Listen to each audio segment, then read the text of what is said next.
Call the meeting to order. Will the recorder please call the roll? Councillor Soltby? Here. Councillor Savage? Here. Youth Representative? Here. Councillor Fleck? Here. Councillor Stennett? Here. Councillor Urban? Present. Councillor Roberts? Here. Mayor Galley? Here. Please stand for the Pledge of Allegiance. Pledge allegiance to the flag of the United States of America and to the republic for which it stands, one nation, under God, indivisible, with liberty and justice for all.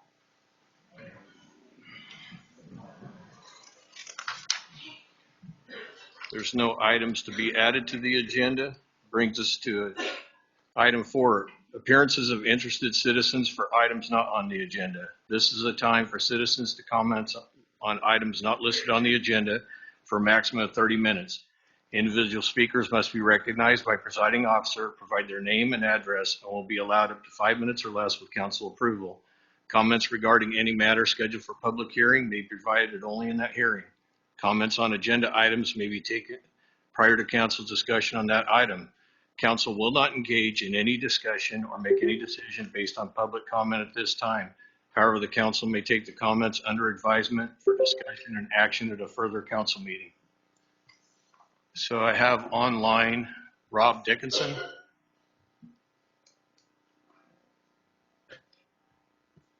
Thank you, Mayor Gowing and council members. I'm Rob Dickinson. I live on Gowdyville Road. I'm here tonight to urge the council to take the issue of climate change seriously and put in place a process and plans to limit our community's greenhouse gas emissions and start the adaptations necessary for our community to be ready for the changes that are coming. Specifically, I'm urging you to form a climate advisory committee, which would work to formulate a climate action plan for Cottage Grove. This is what communities across the country are doing, and it's also what Lane County has done, and which I am hoping Cottage Grove will do. The Intergovernmental Panel on Climate Change, or IPCC, released their 6th assessment report in February on the 28th. It was the work of 270 scientists from 67 countries, and it was approved by 195 governments. It's the largest peer review process in the scientific community in the world ever, and it involves thousands of other scientists and expert volunteers. And the report on February was on the impacts of climate change around the world. And here is a quote from Hans Portner. He's the co-chair of the report, which I think says it all. Climate change is a threat to human well-being and planetary health. Any further delay in concerted anticipatory global action on adaptation and mitigation will miss a brief and rapidly closing window of opportunity to secure a livable and sustainable future for all. The findings in the report are pretty dire. And some of them include, it's unequivocal that human influence has warmed the atmosphere, ocean, and land. Widespread and rapid changes in the atmosphere, ocean, cryosphere, and biosphere have occurred. And the scale of recent changes across the climate system are unprecedented over many centuries to many thousands of years. Human-induced climate change is already affecting many weather and climate extremes in every part of the globe. Evidence of observed changes in extremes such as heat waves, heavy precipitation, droughts, tropical cyclones. Global temperatures have already increased by an average of 1.1 degrees Celsius or 2 degrees Fahrenheit since the industrial era, and we're on pace to warm between 2 and 3 degrees Celsius by 2100. The consequences of that are pretty dire. The UN Secretary General called the report an atlas of human suffering and a damning indictment of failed climate leadership. The dangers are mounting so rapidly that they could soon overwhelm the ability of both nature and humanity to adapt. At a warming level of 1.5 degrees Celsius, which is what we're definitely going to hit at minimum, up to 14% of plant and animal species could face a very high risk of extinction. At 2 degrees warming, that rises to up to 18%. At 3 degrees, and we're currently on pace to 2 to 3, up to 29% of plant and animal species could be extinct. It gets worse from there. Locally, we could look forward to a reduced stream flow of 40 to 60% in dry season by 2040 due to reduced snowmelt. The wildfire surface area increasing by 400 to 500% by 2040, and most of the snowpack in the Cascades going by 2040. Oregon has a climate assessment of its own, which talks about a lot of this. So we should follow the county's lead, form a climate advisory committee, and develop a climate action plan. There are things that we can do in the sectors of transportation, building, waste, and others. The most important thing is to start soon and start in earnest with a serious commitment to doing what we can as a city to be part of the solution. Few things will matter more to our children's futures than what we do starting now to address this crisis. Thank you for your time. Thank you. Dwayne Taddy.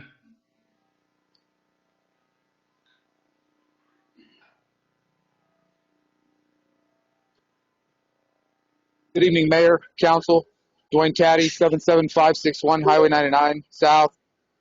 Thanks for giving me a few minutes here. I wanted to chime in a little later on the action item for homeless, but I have to be at work, so I won't be able to do that. I did want to express my discontent with the style of what you call a town hall that took place a couple weeks ago. City manager and mayor both said that the citizens of Cottage Grove would be able to speak on issues, and if we had to stick around till 5 a.m., we would do so. I also want to take issue with the city manager coming on the radio on city time, not answering questions. He has a long history of doing this with me, where when asked and given the time to respond, he says no comment or no thank you. And this morning I was appalled to hear him say the same thing when a city councilor called in and asked a couple tough questions. He was given the time and the space to give an answer, and he didn't do so. Also, I would urge everybody who's watching tonight to go to the KNND AM 1400 99.7 FM Facebook page and watch today's 1 hour and 20-minute meeting with Mr. Myers that Cameron puts on every Monday when we have a city council meeting, and listen to the hype. One of the things that was said in response to my social media post regarding the work that's being done at the Highway 99 site with some additional electricity being brought in was that a typical 320 amp residential service was being put in, and maybe a little more. March 23rd, you guys voted to allow this for future building on that property. We all know what it's all about. It's all hype. There's a lot of lies and misinformation. I do want to commend the city council, Councilor Greg Urban, Councilor Roberts, Councilor Soulsby for, and I'm sorry if I missed some of you, but those are the three that I see asking the tough questions. Continue to ask the tough questions, and vote with your heart, proceed with your heart, and don't worry about what staff thinks about you. When you're long and gone, the residents of Cottage Grove will hopefully know that you did the right thing. So thank you for asking the tough questions. I got to get to work. Have a good meeting. Thank you. Thank you. So Kathleen Matson. And we got a lot signed up, mostly for 8B. Please keep it to the 5 minutes so I don't have to cut you off. Okay, to the not 8B. No, just this is not on the agenda. Okay, thank you. Councilman and Councilwomen. Well, last week it was stated that, it's not the 1960s anymore, but it can be like the 1960s, as in high moral values, law and order, all the good things about life. The bad things about the 1960s would be the prejudice against African heritage folks. That was a bad thing about the 60s. But otherwise, our city can stay wholesome, and we're known for being wholesome and good, a good old-fashioned town. And it's sad that these things are happening here because it's progressive, liberal stuff coming in our town and filtering everything. And it's just changing our town, and we can't do that. It's sad. Anyways, thank you. And I appreciate that man, what he said about the councilman and council lady. Thank you. Thank you. Dick Gilkson, you didn't put what, so if you want to speak on not on the agenda. Okay, I want to speak on that. Do you want to come up to the Microphone, please. I'd have to step on these people's feet and make you mad. I'd appreciate it if you come to the microphone. Please don't step on anybody.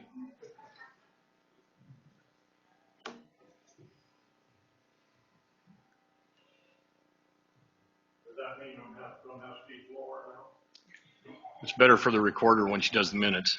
Okay.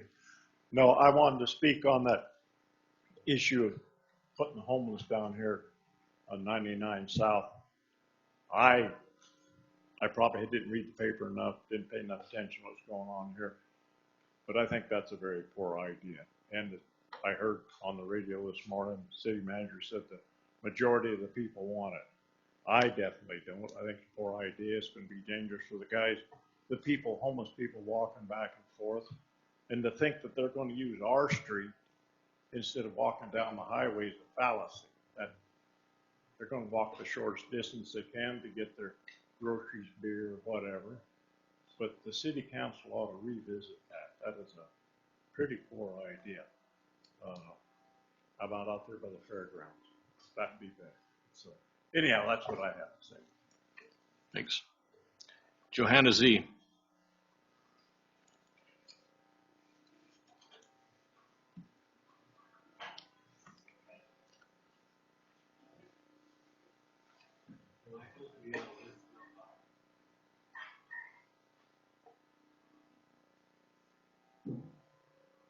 Hi, I'm Johanna Z. I'm on Cottonwood Place. First, I really enjoyed the Green Living Fair that was put on this last week, so I wanted to say that it kind of gave me an opportunity to find common ground on issues that people don't normally agree on. It was, I've been in this community not that long, but it was a lot of fun, and I saw a lot of people and got to connect with people from all over. So please continue doing events like that, hosting events, and I hope more local people get involved and maybe make it a weekend. So I really appreciate the opportunity to speak here tonight because, we're not allowed public comment or in-person meetings at the school district anymore, and this is quite concerning when our voices are shut down or censored.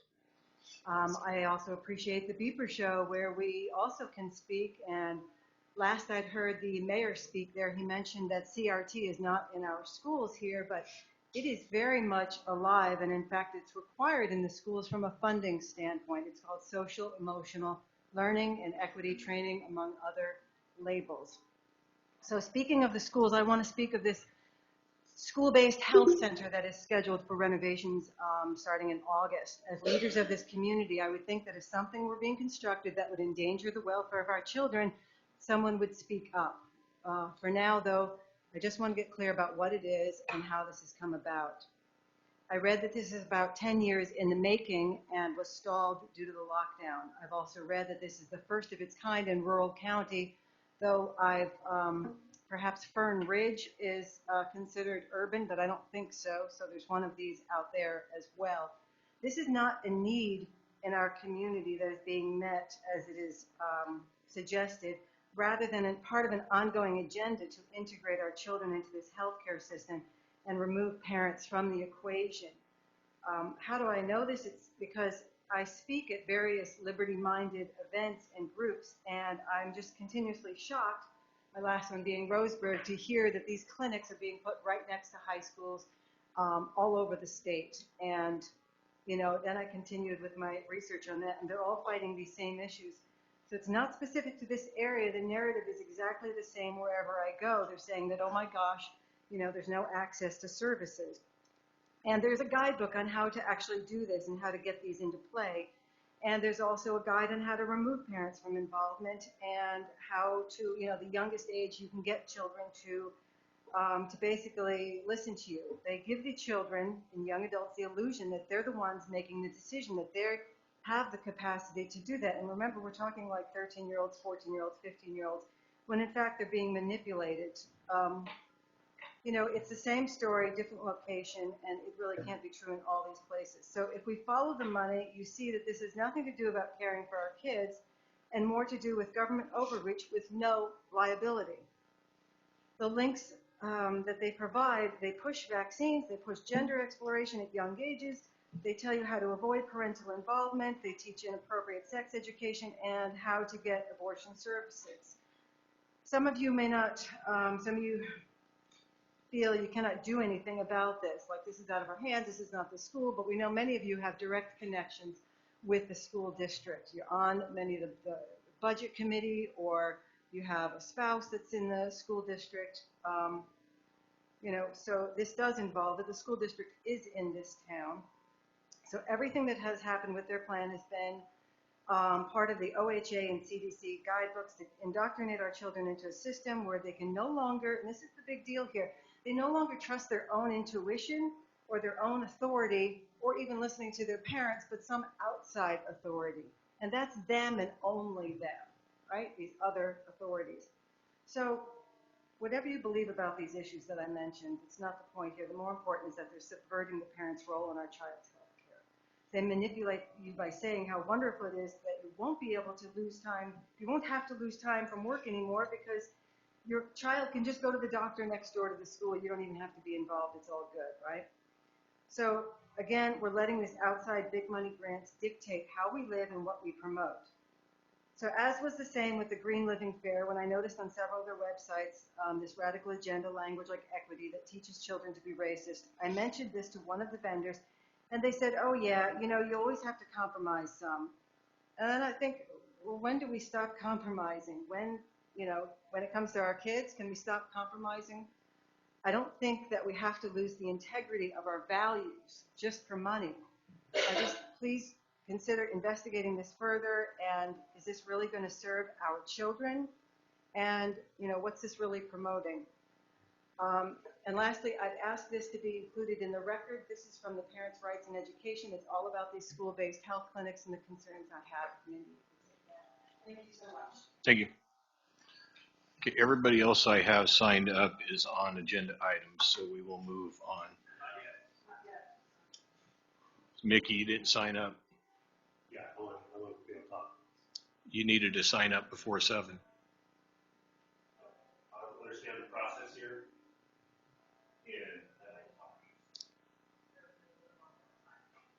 And Actually, there was. I'm just a citizen. Remember the word citizen? Yes. I like talk.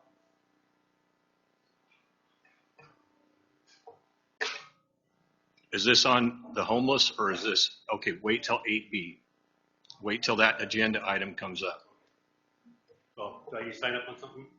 I'll sign you up. Thank you.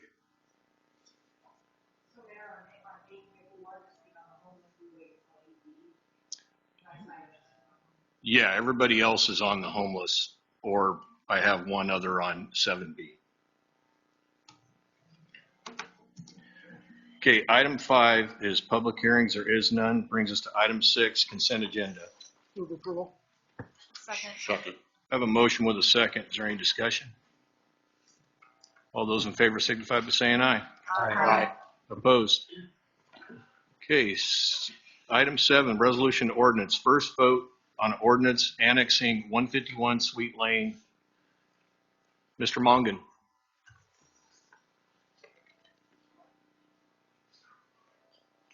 Thank you, Mayor and Council. Let me get this.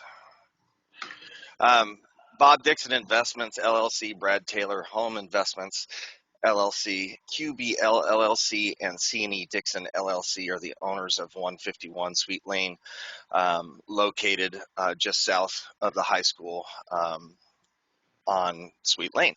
The purpose of this annexation application is to further develop the property under the City of Cottage Grove jurisdiction. The map and legal description of the area being annexed are attached as exhibits A and B respectively to this ordinance. The expedited process is being used pursuant to section 18.04.050 of the Cottage Grove Municipal Code.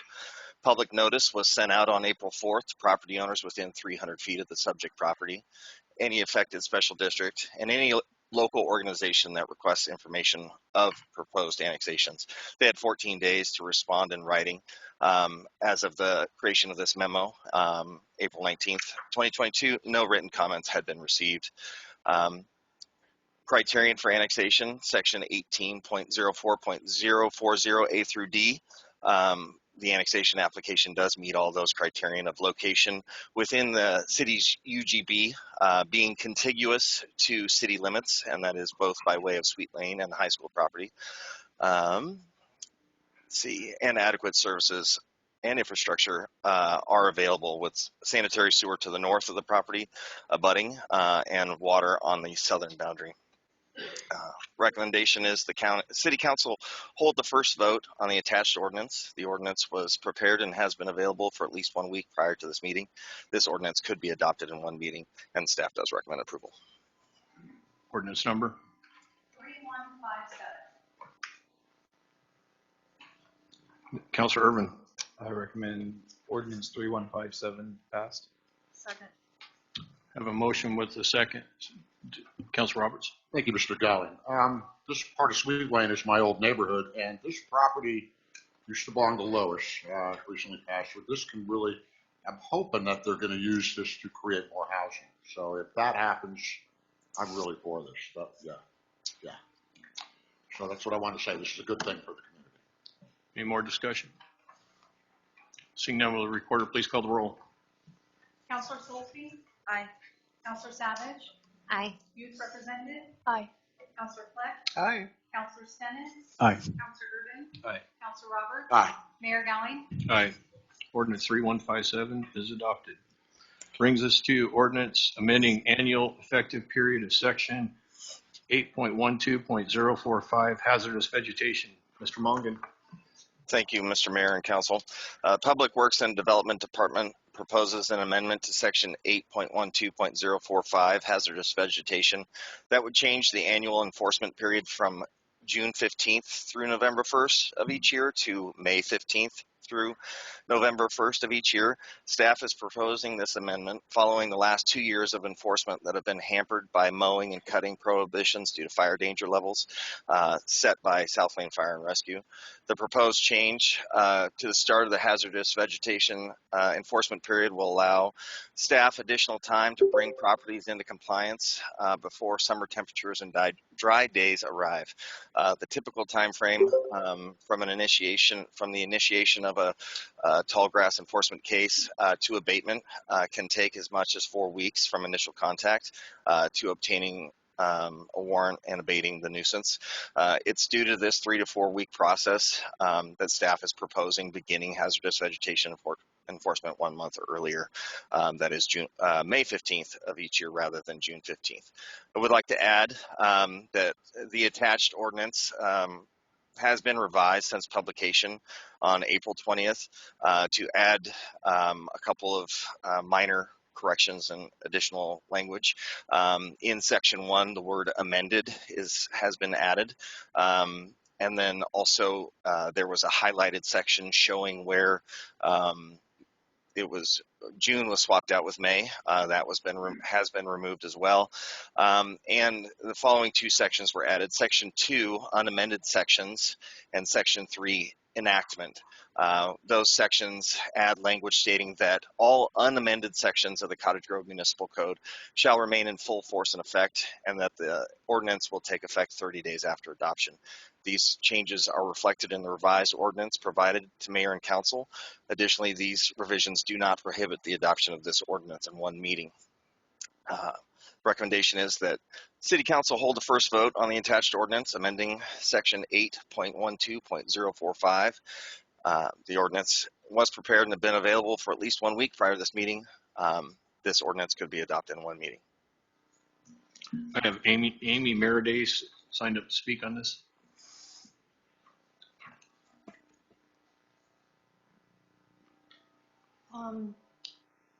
I'm not sure I completely followed that, but as many of you know, my husband has a special relationship with moisture in the grass, and when he cuts it blade by blade to try to capture as much moisture and retain.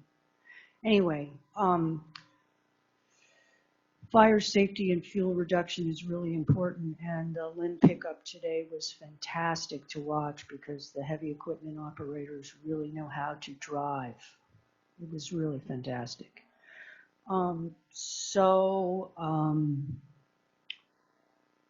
increasing the amount of time that they're going to be able to ticket you or warn you that your grass is too high, your enforcement is increasing, not because the city has a climate action plan that's been developed by a climate advisory committee that would advise the city on this sort of thing, because you could determine when things should be cut by the moisture content. That would be like the scientific way. You would measure something. It's a kind of hydrology. And so the decisions would be made based upon the best thing for the climate. And so my husband will be cutting the grass at the moment to maximally retain moisture. And I did not speak on public comment, items not on the agenda, number 4, to bring up the purple line again, but this is what we need to bring water to our people. We need to retain the moisture we have. Thank you. Thank you. Councilor Fleck. Boy, I got mixed feelings about this, because most times in May, at least in my yard, it is raining like crazy and the grass is growing like crazy.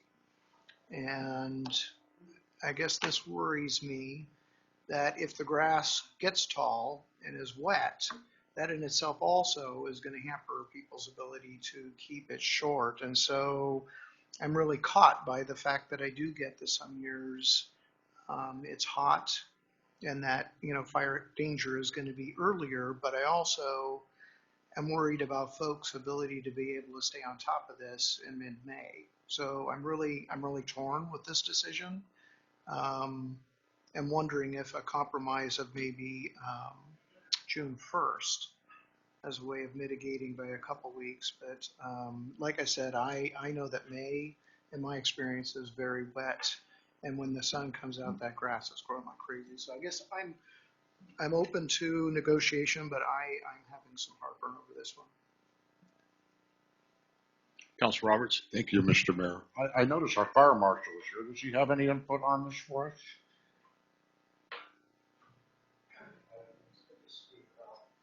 Tell you my thoughts on that. I think we're having some problem with people not mowing snow.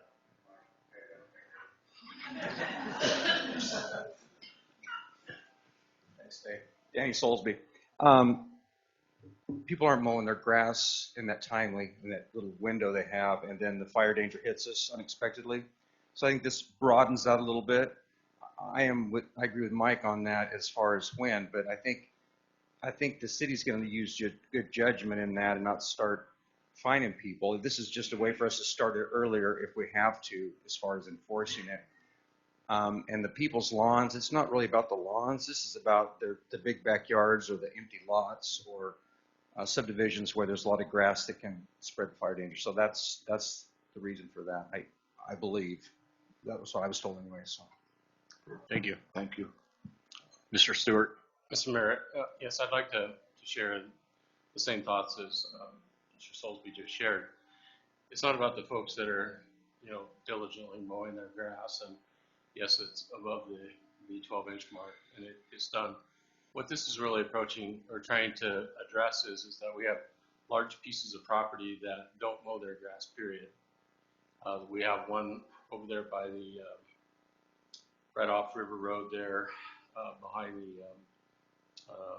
the apartment complex there, that they don't mow it. We mow it every year, and we can't start the process until the June 15th point, and we have to go through the legal process, which takes 3 to 4 weeks to get approval from the judge to be able to go on the property and mow the grass. We do it every year.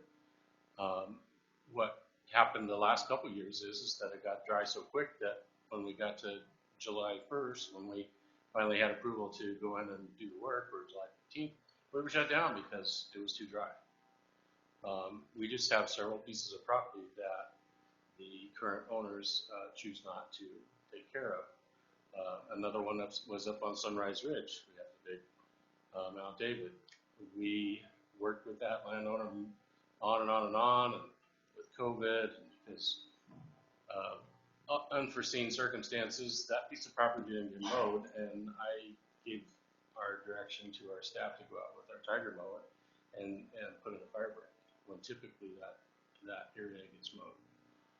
So this is really trying to protect citizens around the homes and the investment, and give us the tools to be able to make sure that that happens. It's really not to go after people's yards and their dandelions or above the height limit. It's to address the 5-foot tall grass that's growing like a hayfield and not being taken care of. Councilor Savage. Thank you so much, Mr. Mayor. Thank you for explaining that. I really appreciate that. I'm on the fence with this as well. I take care of my yard, and I would expect others around me to take care of their yards. What is the process when somebody receives a letter? Is this something that is noticed by staff and then reported? Is this neighborhoods reporting neighborhoods? What is that process? So in the past, the process that we prefer to use if we have staff is to go out and put door hangers on a couple weeks before the tall grass and fire danger hits. So we typically would try to, if we have an intern working with us, we'll go out there and they will just physically see that there's lawns that or areas that need to be mowed. They'll put a door hanger on there, make note of the piece of property that they did that for. And then when June 15th comes in, we go out and do inventories of properties, and we send the first notice to comply. I believe, Mr. Monga, that's 2 weeks? Yes, Mayor Calcifé. The first notice generally is 10 days before a second notice is created and posted on site, giving an additional 7 days before we even begin the process then again of building affidavits and requests for warrants to the judge. And the judge only being present on Thursdays also is a limitation there. So we do kind of look at that. So sometimes those gaps will be larger due to just where it falls on the calendar in relation to a Thursday, or if there's no court, then that just adds another kind of planning wrinkle to it, but always at the minimum they get 10 days on the first letter to resolve it. And Councilor Savage, back to your question, and Faye did a great job kind of explaining how we're trying to just make those personal touches with folks so that before an official letter comes out, what we do as staff is we print up the tax maps for the entire city of Cottage Grove, and we actually drive it. It takes about a week to do it because of that week of time between gathering photos and information, creating letters, mailing them, and whatever. That again staggers out that all those calendar, benchmarks along the way. Of course, there is neighbor reporting that happens as well. Generally, again, places like with large undeveloped tracts, typically we start hearing from folks about this time of year saying, hey, have you reached out to them, etc., to try and get the ball rolling.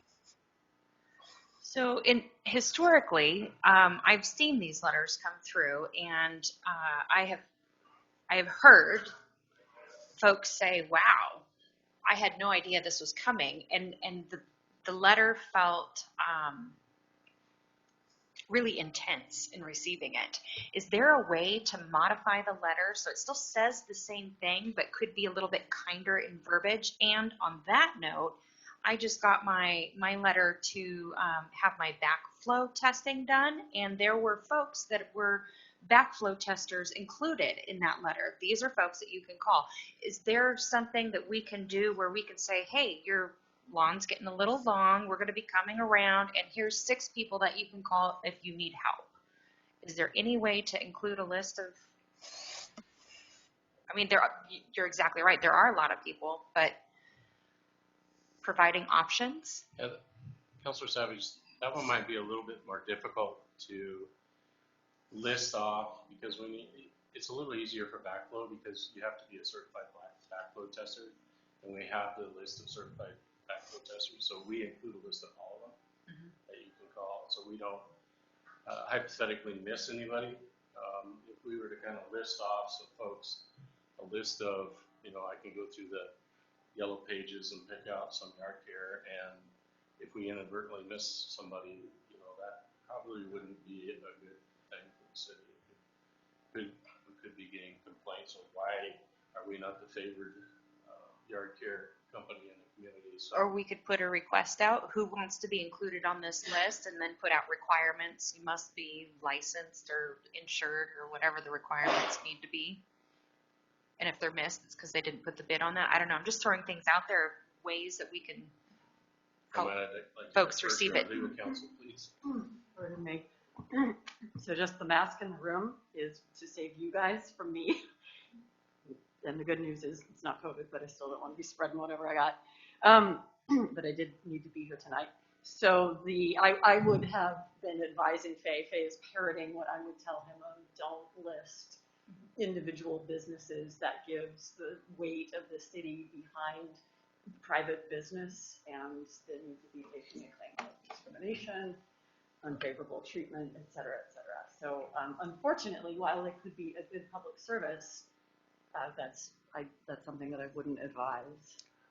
And I also, just to come on tone, I saw Richard taking notes, and I'm sure that they're going to work hard to accommodate, if that request is a council-wide request, to tone down whatever verbiage is being used.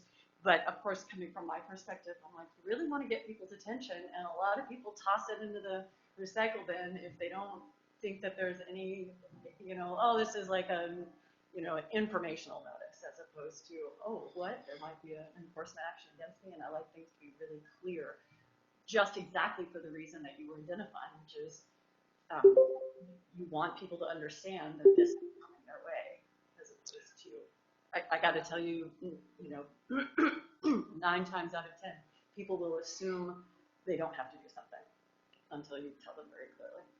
And I always say we want to make sure that they understand the penalties associated with doing nothing, because we don't want them to mistakenly take no action and then fault the city later for not telling them. Just remind council, this isn't about the letter that goes out, but it's about the timeline that we enforce the ordinance. If I may, Mr. Mayor, I do want to address the concerns that Councilor Fleck raised and other councilors, because this section truly is about vegetation which constitutes a fire hazard. So if it's dry and combustible. So if it's raining and you can't mow it, it's not going to be, this requirement won't be triggered. And it's, so maybe that addresses your concerns. Absolutely does. Councilor Roberts. Thank you, Mr. Mayor. I approve this, this change. As the facilities manager of the Catholic Church in this town, I am responsible for the big field behind the church. And I'm already beginning to chop that down, working on the fence line. I feel this earlier date with drier and hotter summers and less rain in the summer gives us a chance to get to this stuff before it gets out of hand and becomes more of a job. And so I think that's one thing. I mean, I understand where you come.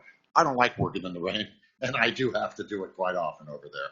But the reality is to keep the fire danger down as soon as possible. And it is easier when there's less to do. So I have to say that. Thank you, Mr. Mayor. Emma? You said something about the combustibility of the grass. Is there a way to measure that, or is it just? Just what the section before you says that it's limiting vegetation which constitutes a fire hazard, and then it says hazardous vegetation includes that which is in dry and combustible state, or which, in the opinion of enforcement officials, otherwise constitutes a fire hazard. So it's the opinion of the enforcement. Okay. Thank you. But as you heard from the fire marshal, yeah, they're going to work with property owners. Thank you, ma'am. Councilor Fleck? Yeah, and I too, Councilor Roberts, manage the property of community sharing, which has quite a bit of grass on it on a hillside, which is quite a challenge if it's wet. I mean, just for a matter of standing on the darn hill. But if it is clear in this meeting and the understanding going forward that if it is nonstop rain through the month, that of course when it becomes that fire hazards, when it actually triggers that event, I'm totally comfortable with this in that event. Oh, I guess with that, why don't I move that ordinance 3158 be adopted. Second. I have a motion with a second. Is there any more discussion? Councilor Urban? Yeah, thank you, Mr. Mayor. It just makes me curious on that point because, there's us today, and this staff, and then there's the future. That's a big unknown. So I guess I'm unclear about what it means because I would agree, this is recorded. We could go back and go, that was the intent. But does that stand? Does that bear actually any weight, or does something need to be added to the language of this to make that clear? Would be my question. That we're not intending this to be enforced. If somebody got really good at enforcing things down the road, we are trying to avoid that part. Right. So the criteria that you already have that isn't being changed by this is that, so it constitutes a fire hazard in the opinion of the Southland County Fire Rescue District. And then it lists 1 through 4 items that limits the discretion of that official. So it would be wild blackberry bushes. Of course, they have to be combustible. Weeds more than 12 inches in height. Again, they have to be in a dry and combustible state. And grass more than 12 inches in height. But again, we're always going back to it has to be a fire hazard. And then vegetation, your combustibles likely to endanger buildings or other property, et cetera. So that's there right now. So correct me if I'm reading this incorrectly, but the decision point of it being combustible is at the time of it being witnessed, right? Not expecting it to be combustible by July 1st. There's an assessment made based on this criteria at the time. That's my understanding of it. That's how it's written. So how does that help a timeline at all? So if it is, they can, so given Faye's example, he can notice a property that he knows isn't going to be cutting based on this increased timeline, if it's combustible. What I heard there was an expectation of the future event instead of an assessment based on the criteria with the time. So because I would agree. Like, hey, I want to get ahead of this. I know this property doesn't cut their lawn. We're not going to have the time to make the decision, get it through the court, get a warrant, get it dealt with before fire season happens. I think I understand the problem, but I'm not sure how, if the criteria is that it is combustible, would help us unless we had a really, really dry May. So I'm not going to talk, I'm not a climatologist at all. I just know we have had very dry Mays and Junes.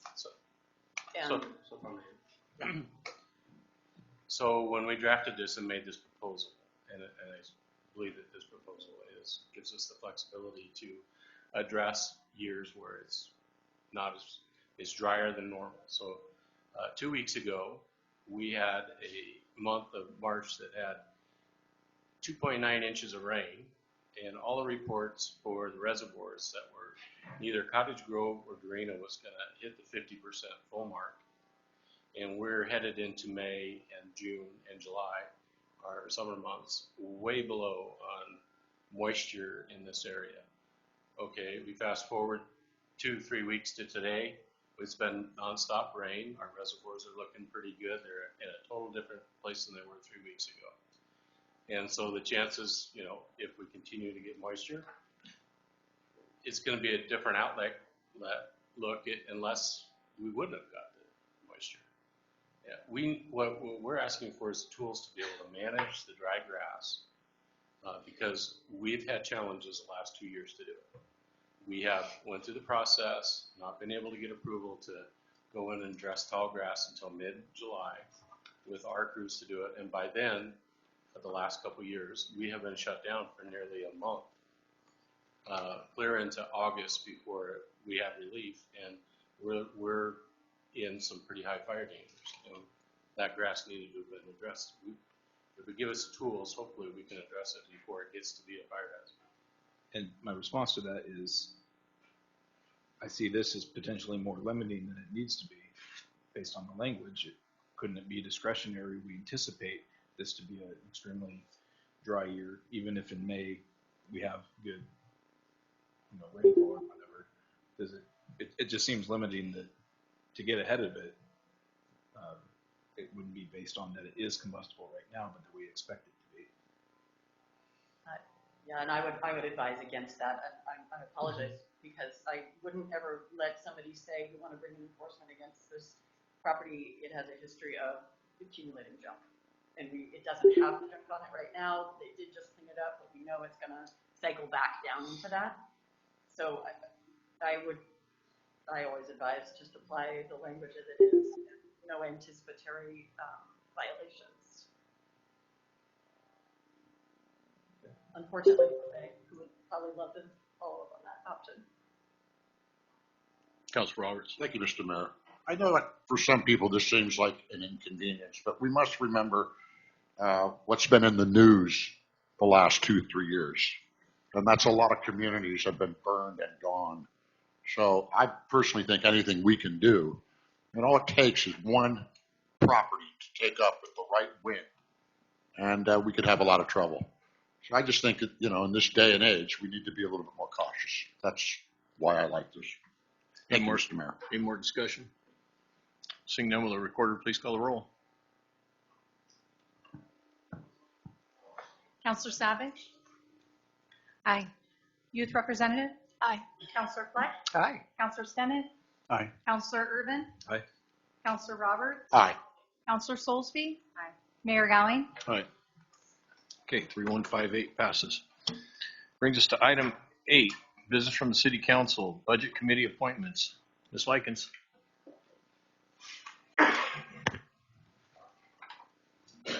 Thank you, Mayor, Council. In order to facilitate the Budget Committee selection process, the Council appointed a subcommittee to conduct interviews and make a recommendation to the City Council. Those serving on that committee were Chair Councilor Urban, Councilor Savage, and Councilor Fleck. They met just prior to the meeting this evening, and they are prepared to make a recommendation to you, and I'll turn it over to Councilor Urban. Thank you, Mrs. Likens. Mr. Mayor, the committee met, and we just want to share appreciation when we have more volunteers for a position than spots available.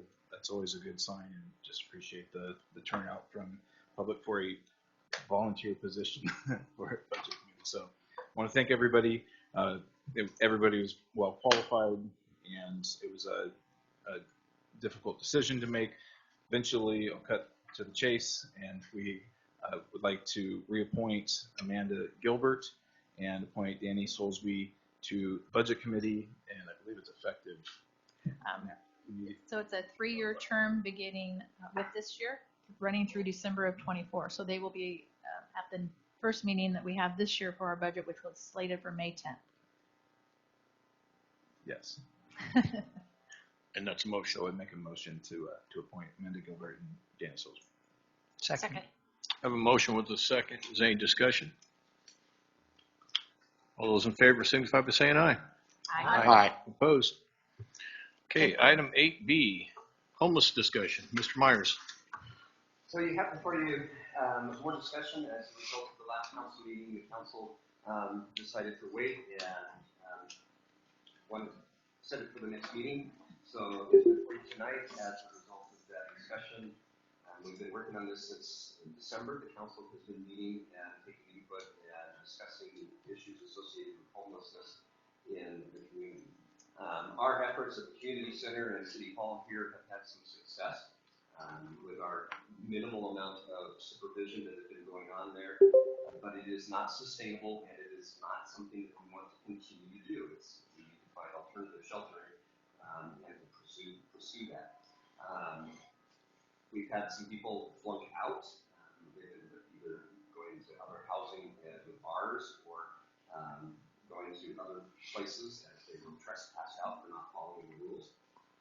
We've actually had some success with getting some people jobs, and we've gotten others reunited with family members to take care of some of the crisis that's going on there. And so those are the successes and the failures that we've had as people that work there.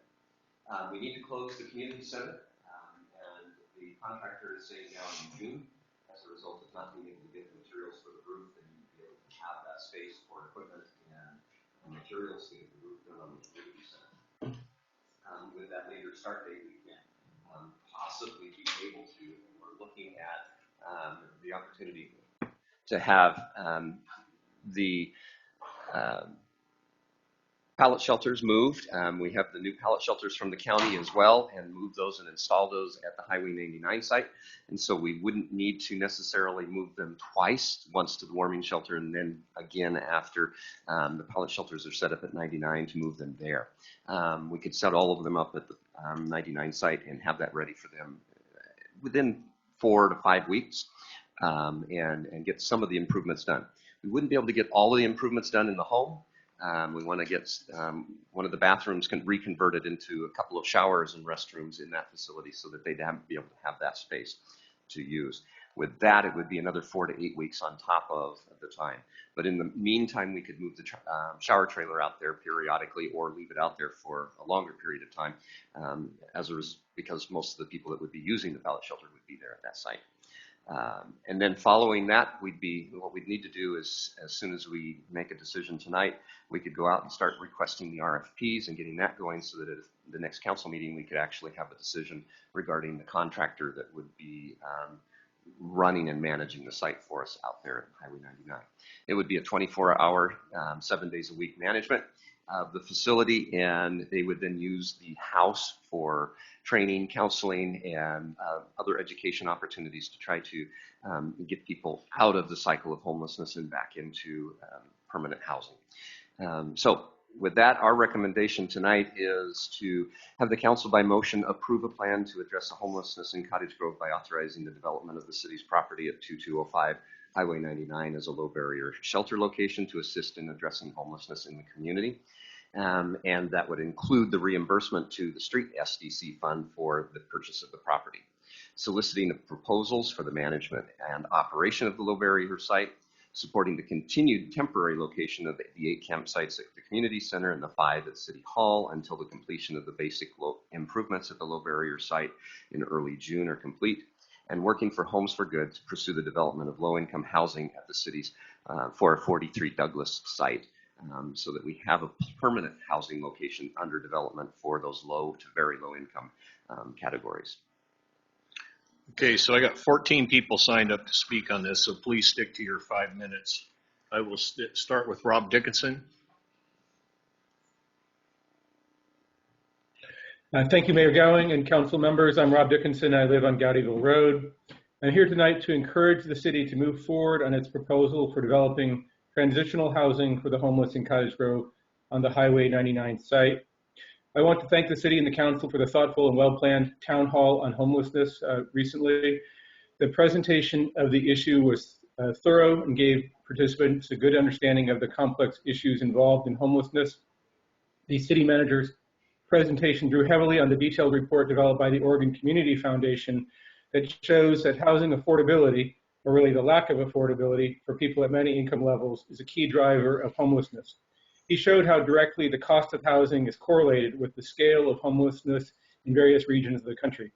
The presentation also detailed how significant is the shortage that we have here in Cottage Grove for housing at all income levels.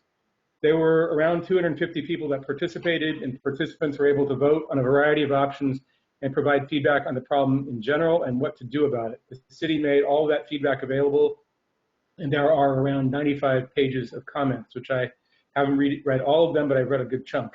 The voting showed that people strongly want the city to do more than just the minimum to address this problem. In particular, people supported the city developing a transitional shelter, and they supported the city's preferred site for that on Highway 99.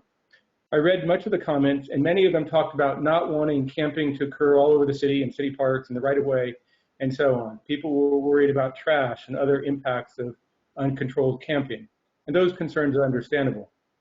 People should know, though, that in order to avoid those outcomes, we need to actually have some form of shelter available for the homeless. That's because of the Boise versus Martin court case and the subsequent Blake versus Grants Pass case and the new Oregon state law.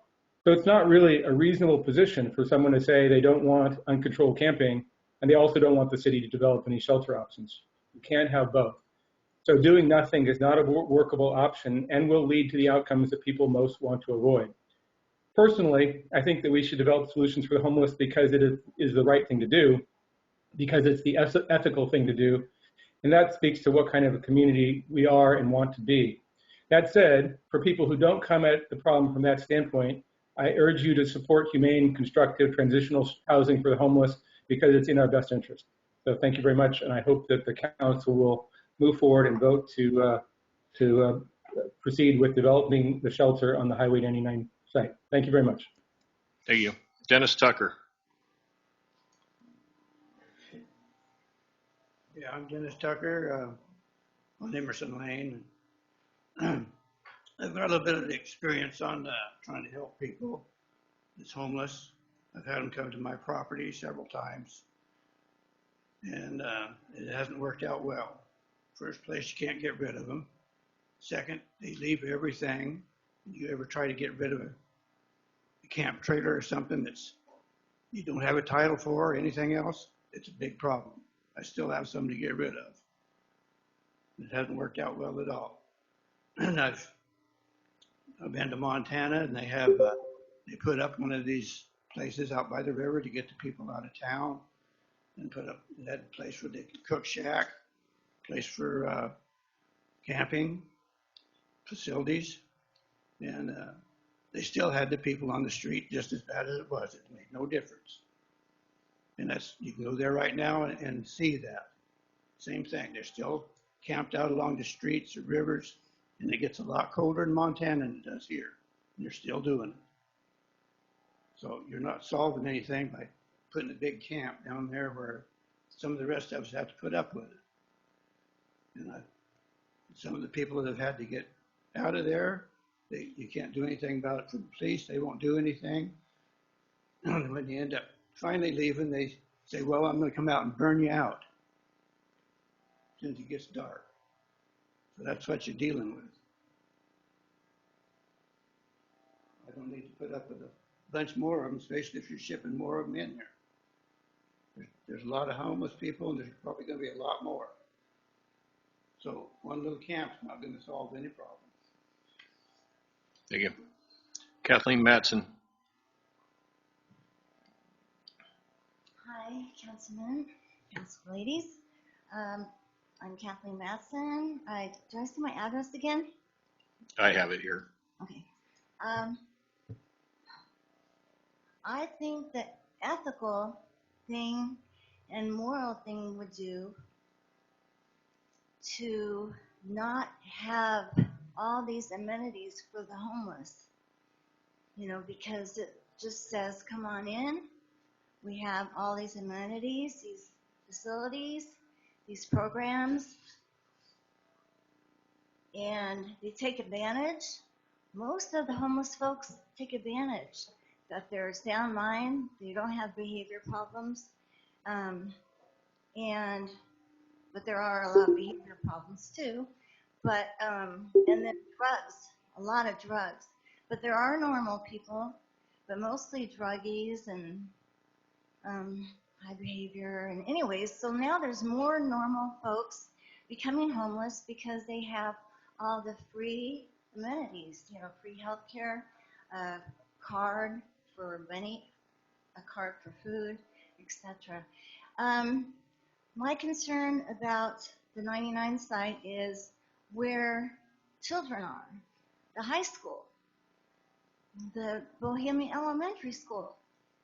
And they want our street to be extended out and have the safest way for the homeless to go to Cottage Grove rather than Highway 99 that has no sidewalks. But little kids walk to school and walk home from school. I see the little kids a lot because I live around there, Bohemian Elementary. And then the high school too as well. They walk down our street to the high school. And there's ground there, and that gentleman was correct.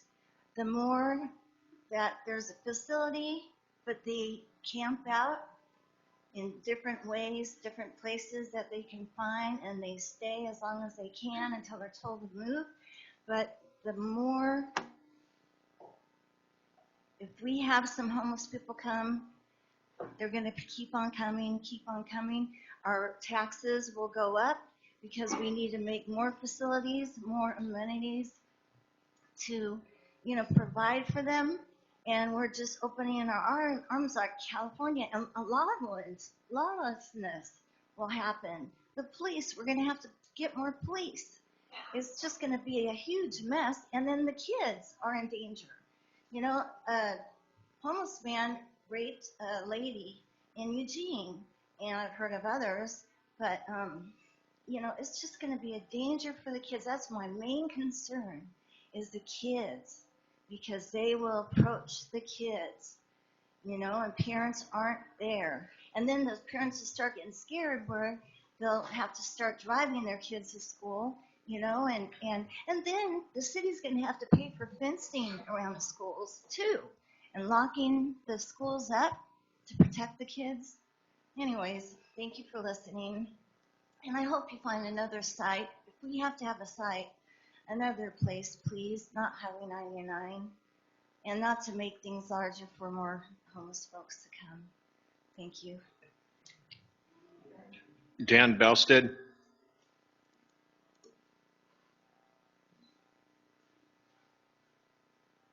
Thank you, Mayor Cowing, Council. Dan Balstead, Pleasant View Drive, Cottage Grove.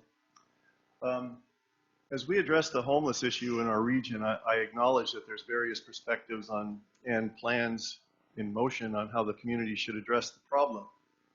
There is a perspective that I'm particularly passionate about, and it comes from the heart of a father. So it's important to know when we're treating a symptom versus addressing the core problem. About 3 years ago, I learned from my longtime Grover friend, Paul Abbott, that we are living in the midst of the most fatherless generation, a generation where fathers are alive but chose to remain absent from the home. In Paul's full-time work with the homeless population in Shasta County, Northern California, he's learned that practically every individual story is related to traumatic family brokenness. It's the level of brokenness that leads to disintegration. And the effects or symptoms of disintegration from society are consuming massive community resources. So consider these statistics. You may or may not have heard these. 90% of all homeless and runaway children are from fatherless homes, which is 32 times the average. 85% of all children who show behavior disorders come from fatherless homes, 20 times the average, according to the Center for Disease Control. 80% of rapists with anger problems come from fatherless homes, 14 times the average, according to the Justice and Behavior publication. 71% of all high school dropouts come from fatherless homes, 9 times the average, according to a report by the National Principals Association. 63% of youth suicides are from fatherless homes, according to the U.S. Department of Health and Census, which is 5 times the average. I realize that family relationships involve more than one individual, but I would propose that the pain of a father alive but choosing not to be present in their child's life is more painful than the tragic death of a father. The pain of rejection and abandonment alone is enough, but the effects of fatherlessness are rampant throughout society. So how do we remain hopeful in the midst of this reality? A vision of a home in the context of a community of permanent friends is vital in the transition from the street to the community. The Community First model has been successfully implemented within this context in Austin, Texas. Please refer to many articles and videos of Community First Village, that's first with an exclamation, spearheaded by Alan Graham. I am advocating for this approach as we make decisions to invest our limited community capital assets. Please consider that the cornerstone of our strategy may involve leveraging our local human and social capitals to spark an up spiral of hope versus infrastructure plan that taps into our financial and built capital first. On this topic of community capitals, please reference a white paper published by Mary Emery and Cornelia Flora entitled Spiraling Up, Mapping Community Transformation with Community Capitals Framework.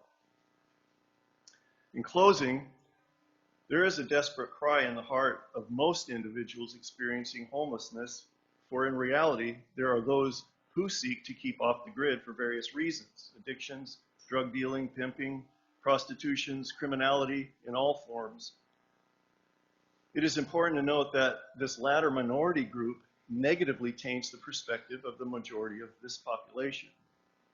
I want to be clear, I do not believe that the House First model will cause the spiraling up effect necessary for interdependent communities to thrive. I do believe a successful community first model will attract those ready for integration, and based on their success will be a positive influence to many of those who are watching from the street. Thank you. Thank you. I have a copy of the recording. Bill Christensen.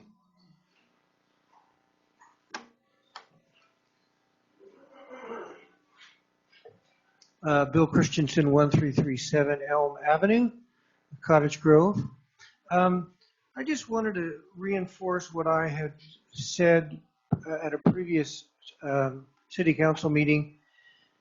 I feel very strongly that any homeless plan involving the city of Cottage Grove needs to have structure, accountability, and personal responsibility. I'll say that again: structure, accountability, and personal responsibility on the part of the person in need. And I also want to mention that the town hall meeting, there was about 250 people there, which really represents about 5% of the population of Cottage Grove proper. And so I do believe the people of Cottage Grove want a plan that works. I'm not sure, because I've talked to a lot of people, and I'm not sure that they embrace the plan that Richard Myers has set forth. And I also want to mention to you that there's a wonderful verse in Scripture that says, in the multitude of counselors, there's safety. And what that means is that when you have a meeting last time where a majority of council members voted to wait on the plan, that's a sign that needs to be taken seriously. And I felt now tonight that there's a push to push this through. And I've seen when plans are forced through or tried to be pushed through, they ultimately fail, because there's 7 counselors here. 4 of them voted to wait to gather more information. And the reason why is because the plan presented did not resonate enough with them for them to give approval. And there's a reason for that. And so I would encourage you, every council member, to make sure that the motives by which drive you to pass this plan, that it's the right motives. It's not about yourself. It's about something beyond yourself. Cottage Grove, the homeless people. But the push, there's so much push to this plan that I'm starting to feel as though your motives are wrong.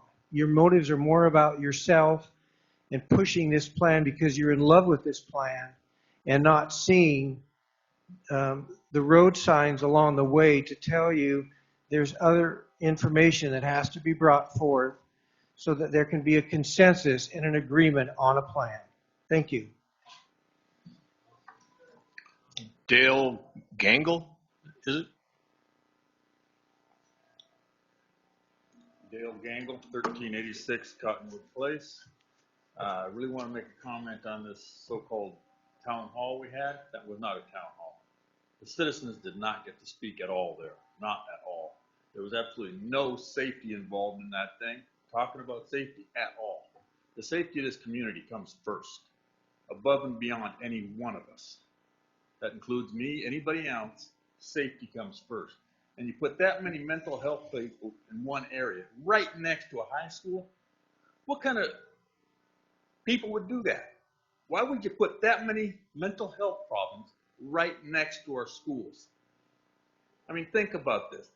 In the town hall, the so-called town hall, they said they can't go out by the sewer treatment plant for obvious reasons. What are the obvious reasons? There's a park right there. There's all kinds of things right there.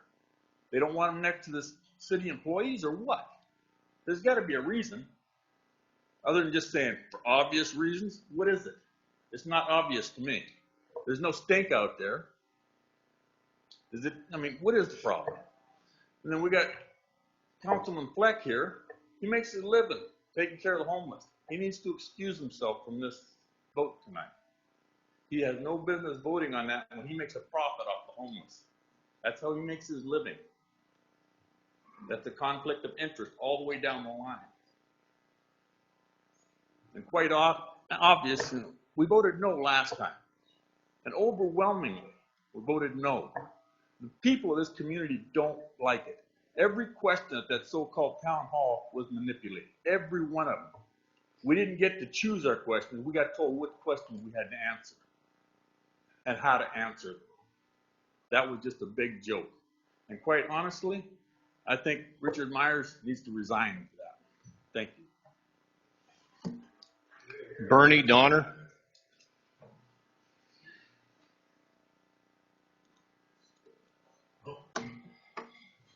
Hello, I'm Bernie Donner, live at 204 Quincy.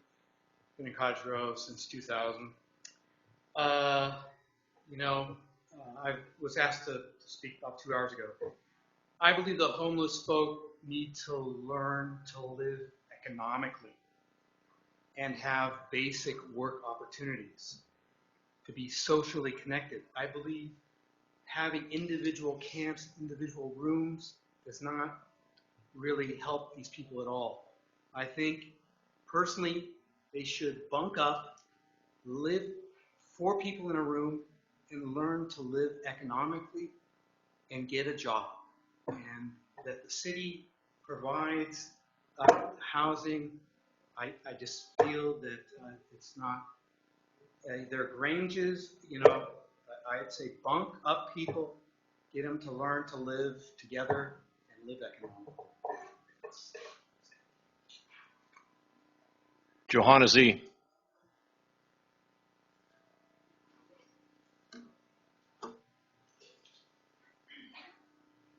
Hi, I'm Johanna Z. I don't know that I have much left to say. Everybody's saying so many wonderful things.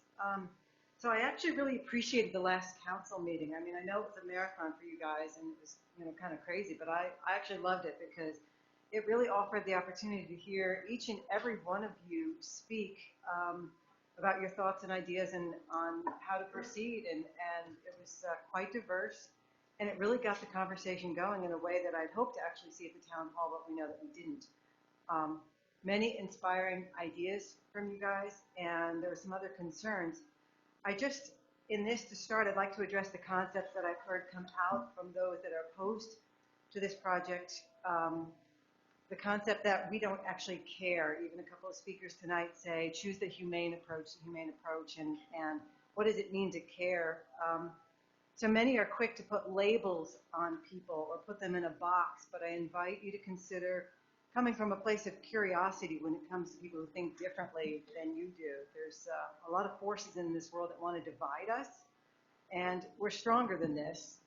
We can, we're going to make it through. So you may not realize it, but a lot of liberty-minded people, some say patriots, come in many different varieties, right? Often depending, I've noticed, on geographic location. For instance, at a meeting in Eugene a week or so ago, with only like 15 of us there, there was a transgender sitting next to me. There was a Muslim sitting across the way from me, a person of color, a few seats down, Christians, gays, and they have no problem with that name.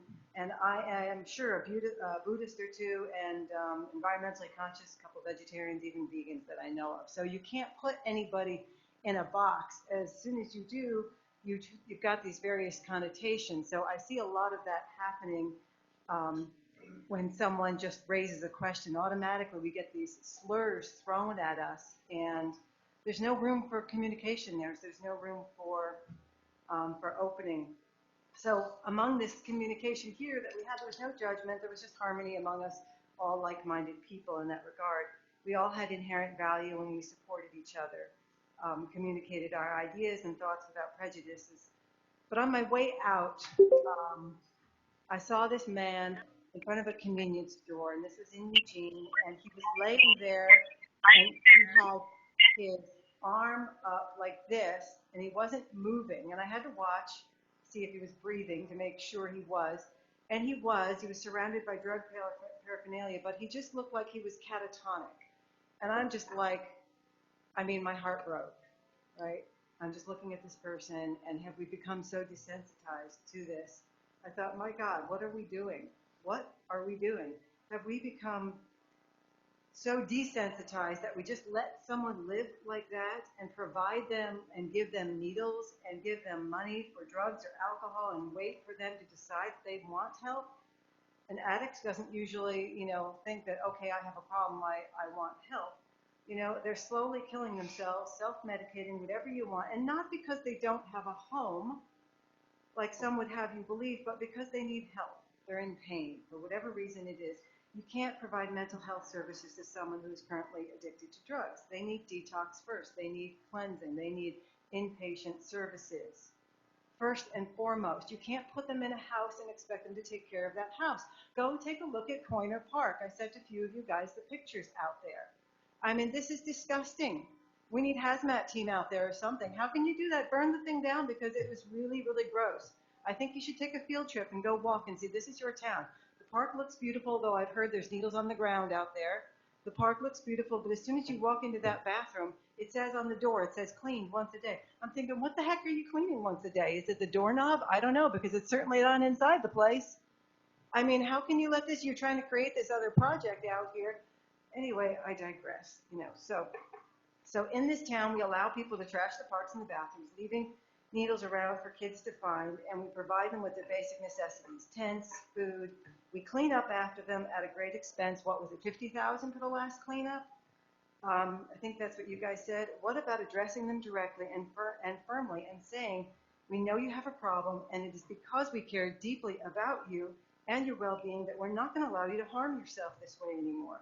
You will not be allowed to use this space to hurt yourself. We're going to bring you to an inpatient facility where you can get clean, and we have a program set up so you can continue to improve. Perhaps one the way that Councilor Roberts talked about last time, like a transitional housing or something. Okay, you need to wrap up. Thank you. So again, just to reiterate what I've heard somebody else speak, again, I'm going to ask Councilor Fleck to recuse himself from any decision-making process because of the conflict of interest that has been so clear. And furthermore, as Richard Myers is unwilling to actually hear the people of this town, and after spending 3 years studying this program, studying this issue, and allowing people to continue to suffer on our streets, I think it's time for him to also step down. Thank you so much. Debbie Howell.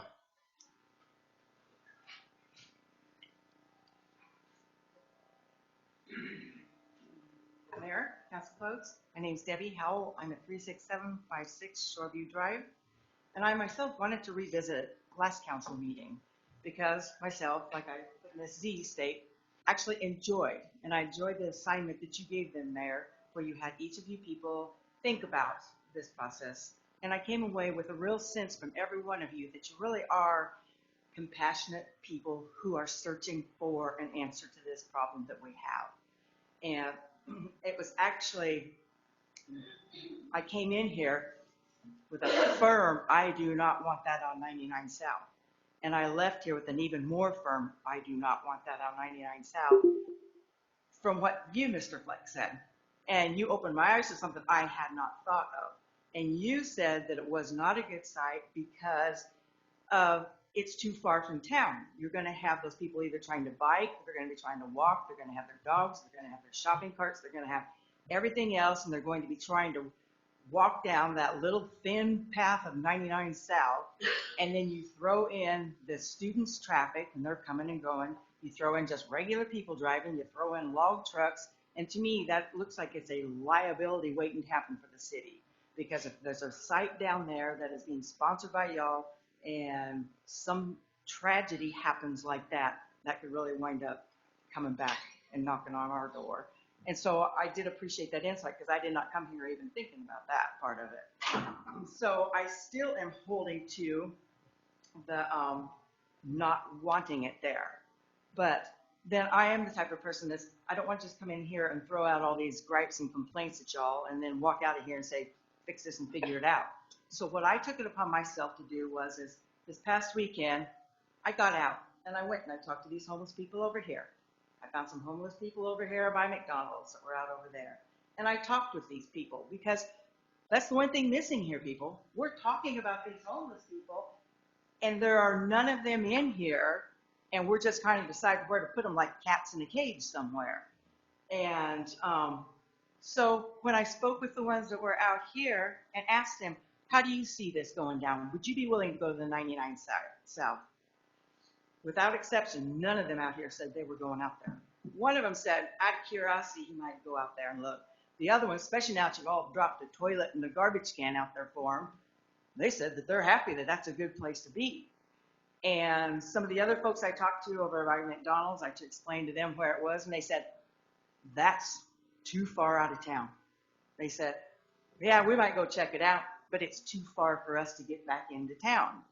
And what I discovered when I was speaking with these people is kind of about 3 groups of these people. One group of these folks was generally are down on their luck.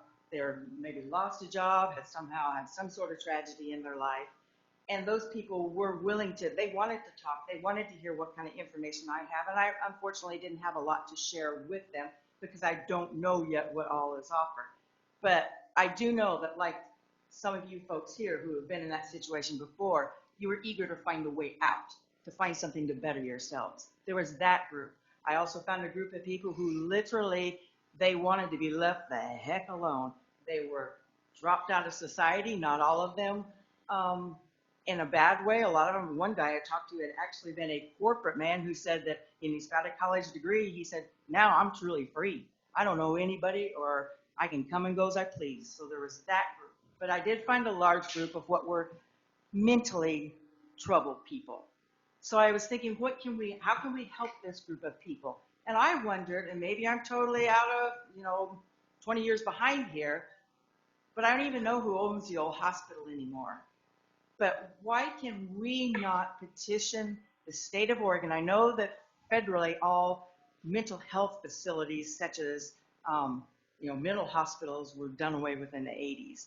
Why can't we petition for grants or something to come up with something where we can at least put our mentally people into a mental health facility where they're housed, and that $50,000, I mean, could go towards some of it, and it's a constant daily thing for y'all to have to, pay for their different services. If we could get a hospital type situation that way, again, for these folks, maybe that could help with some of it, because these people really have some issues that need your help. So, am I close to 5 minutes? Yep. Okay. Well, thank you all for hearing me out on that and for your consideration and thinking on this. Thank you. Thank you. Denise Mason. My name is Venice Mason, and I live in the old City Hall apartment buildings. I'd like to ask for a show of hands of people in this room who've been homeless in this community. You need to address the council, not Okay, the audience. we can't speak No. to anybody else. Okay. Awesome. So what I would like to do is, first of all, thank the council for their sense of urgency, and thank the council and Richard Myers and specifically Mike Fleck for the services that he's provided to me personally as a homeless member of this community. I think that we've become very polarized for no good reason, and I'd like to take 1 second and stop referring to these as homeless folks, these people, or anything else. Mental, drug addicted, trafficked, women, children, minorities. These are members of our community, and I represent a group called Our Cottage Grove. I submitted materials in writing at the town hall meeting that have become part of the record. We're a large group of people here in Cottage Grove who believe in creating unity, even with people who think very differently than we do. And so what I would like to do is, for 1 second, to really encourage us to take a moment and think of these as members of our community. And I would dare anyone in this room, if there was 188 high school students or 188 Lions Club members or 188 anybody suffering, bleeding, drug addicted, falling down, drunk, rowdy in the streets. If we would just let that continue, if they were other members of our community. You know, we're doing the best that we can, but I agree with some of the opponents to the site that we can't keep going with what's happening. We've got people dog kenneled right now with the excuse of trying to protect their belongings, and that's why they're in 10-foot by 10-foot cages publicly displayed. That's not good for anybody.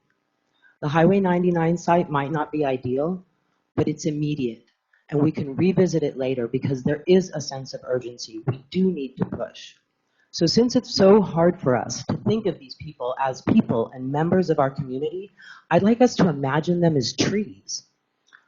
So during the big snowstorm, if we had 188 registered trees down in the middle of the road, would we be having these meetings? Would we be disagreeing? Would we be talking about the best way to remove the trees? Nope. Every single member of this community would have their broom, their shovel, their tractor, their club, everybody addressing the need, because that's who we are as a community. And so that's what's been the most disheartening for me. I don't just speak as an individual. I speak as someone who's been homeless in this community with 3 generations of my indigenous and transgendered family, who's used the services and opportunities given to me here to become a productive member of my community, to receive the treatment that I need. I represent the Black, Indigenous, and People of Color Committee for the Oregon Food Bank, eliminating the root causes of hunger across the state. I'm starting a community garden here in this community. And I actually agree with a lot of things that people are saying. But the number one thing that I believe about this community is that this isn't us. We've been accused of creating services so that people from Eugene come down here to use them. We're acting like a bunch of people from Eugene. Not in my backyard. I don't need these things. Those people, this thing. This thing is part of our community. These are community members, and I spoke with them today. I was a homeless youth in Eugene at 14. I'm 51 years old. I speak a little Cherokee. People are homeless for a number of reasons, many of which, except for being a veteran, I've experienced myself. And any homeless person will tell you that there's a level and order of priorities. Women and children first to the front. They're being beaten. We need a battered women's shelter in this community. Second is our veterans. We honor them. They serve their country. They deserve shelter immediately. Third, single adults. This is not new business. I formerly served as the program coordinator for emergency services for St. Vincent de Paul in Eugene. I was also the police first responder for the overnight parking program. And with Whitebird on board as well, there are countrywide best practices that are being employed. In closing, I would like to thank the community for caring so much that they showed up. But we can't refer to these people in third person any longer. These people are me and my family.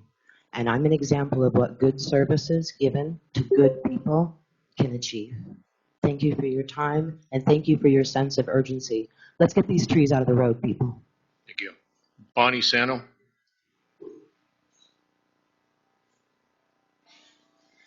I'm Bonnie Sano. I live on CJAC, Cottage Grove. This is kind of a broad overview. I've experienced homelessness.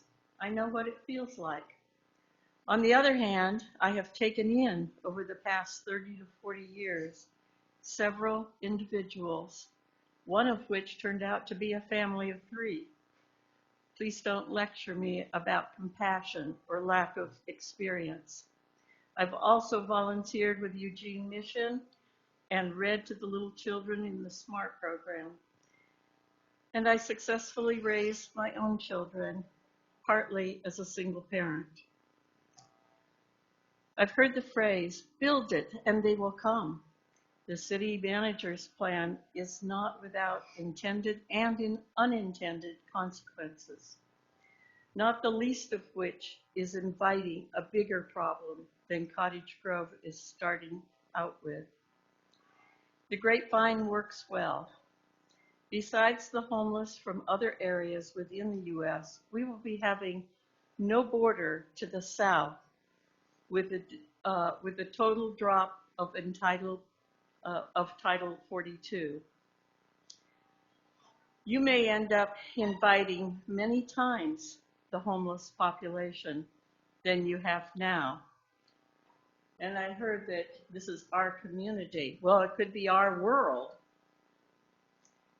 And with the influx, inviting the drug and human trafficking, perhaps even aiding in gangs and even aiding in gangs and drug and human trafficking, the destruction of U.S. sovereignty, perhaps even aiding in the destruction of U.S. sovereignty. I urge, first of all, I've heard that this is a national problem. Well, I'm inviting us to use some of our money to send the border to Washington, D.C., if Washington, D.C. does not want to visit the border. I believe in the sovereignty of our nation. I urge the council to postpone this decision, maybe permanently, to consider the taxpayers of Cottage Grove and Lane County, to put this matter to a vote of the people. The slightly less than 400 who attended the town hall were not a consensus of the population of Cottage Grove. Many people in Cottage Grove didn't even know it happened. When you signed up for city council, you did not sign on for making such a far-reaching, cultural changing decision as this, I'm sure. Perhaps after the next election, the political governance of Oregon will have a different perspective on the homeless situation than it has now. Perhaps the taxpayer will have a better understanding of where their hard-earned money is being spent. Perhaps you will avoid a worse crisis than we already have. Venezuela did not become the poor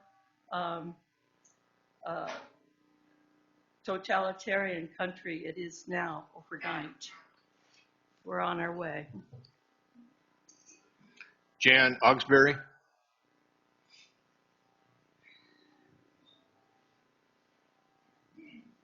Good evening. Contrary to what you heard at the last council meeting, I was not duped or manipulated at the town hall.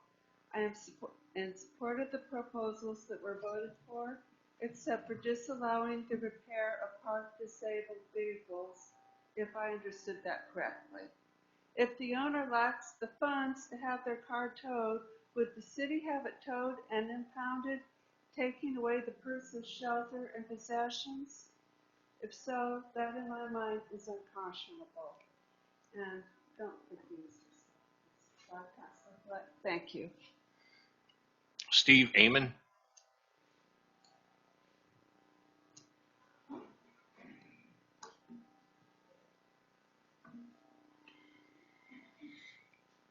Steve Allman, 585 Sweet Lane. First time at one of these meetings. Heartstrings were pulled based on this proposal to add this homeless camp on South 99. You guys were talking earlier about, children in the community. I have 4 boys, 6 being the youngest, 14 being the oldest. They go to Bohemia Elementary. They use our street. I have one in high school. Next year I have one at Lincoln Middle School. You've all seen all of them riding around town on their bicycles, going to the skate parks. I bought a home here because I respected the community. Not only do I have my 4 boys, but I'm the president of South Lane Youth Football. Bill Thompson handed it off to me a couple years ago. I'm sure most of you guys know who he is.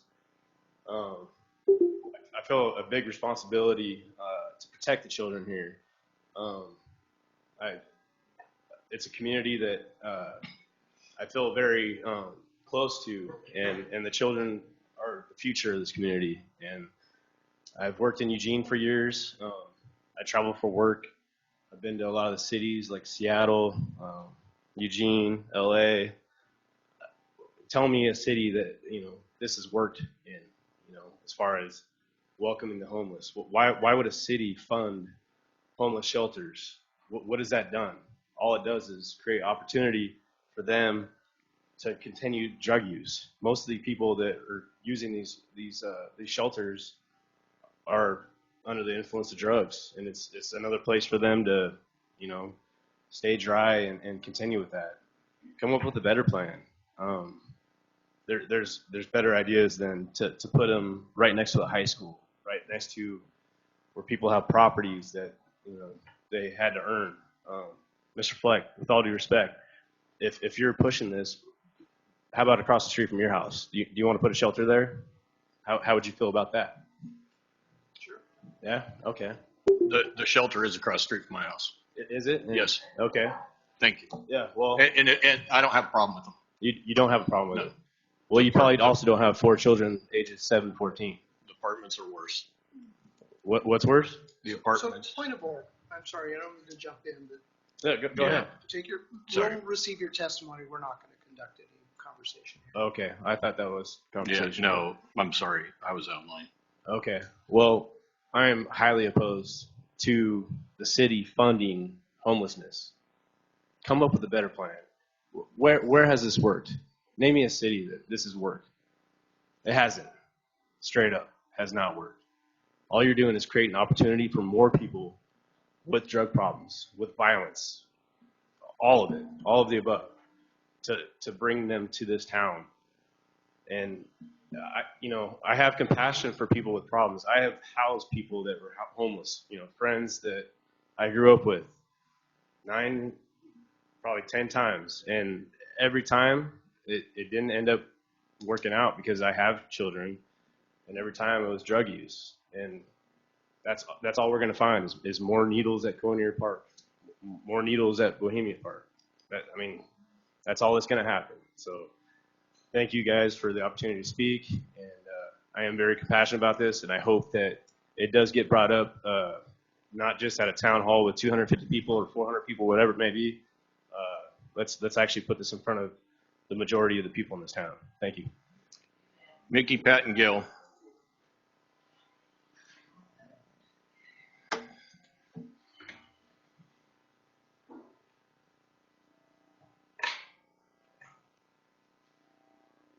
I know a lot of you. A lot of you are my friends. And this is very hard because I've even had friends from here call me and ask me what I thought of the town hall meeting. And I said, you don't want to hear it. And they repeated, no, I really do. I said, no, I don't think you do want to hear it. And I said, I will tell you if we start with prayer first, because I wanted to come at it with love. We have more in common than we don't have in common. You've heard the compassion that we have for the homeless. Mickey, address us, please. Okay? And there's compassion there.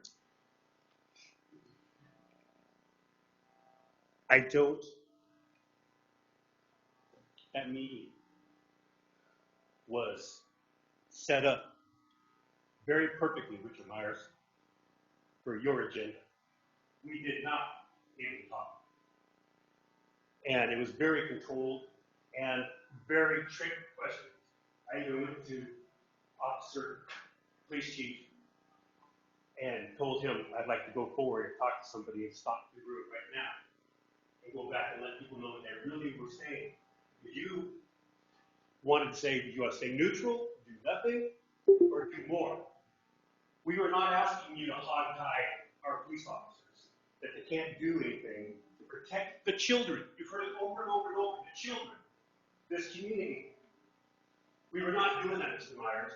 Mickey, address this body, please. The council. We were not giving you those numbers.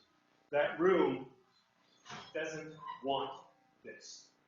This room doesn't want this. It should be obvious. I thank you for those that went and divided this so we could have this time. When I was told that we couldn't have that kind of meeting because it would take this many minutes to hear it, I told the person I was talking to, then have 4 meetings. You were put in a position for the people, the citizens, not for somebody's agenda. And sometimes a one term is better than a multiple term. Because, like this gentleman said earlier, you serve yourself after a while. And I ask you to reflect. Are you serving the children? Are you serving the community? Are you serving yourself? Or another notch in your belt? The next step above your political move. I love you enough to talk to you like this. I'm sorry. I really am. It doesn't change how I feel about you. But it's how I feel about the children in the community. There's 4, 5 generations of rovers, guys, remember that term, rovers, that have supported the kids in the school program to sports. You know how expensive it is. They've done the fundraising. Did you hear from them? No. Do you want to? No. I'm going to ramrod this group. I'm going to have my counselors go on. No.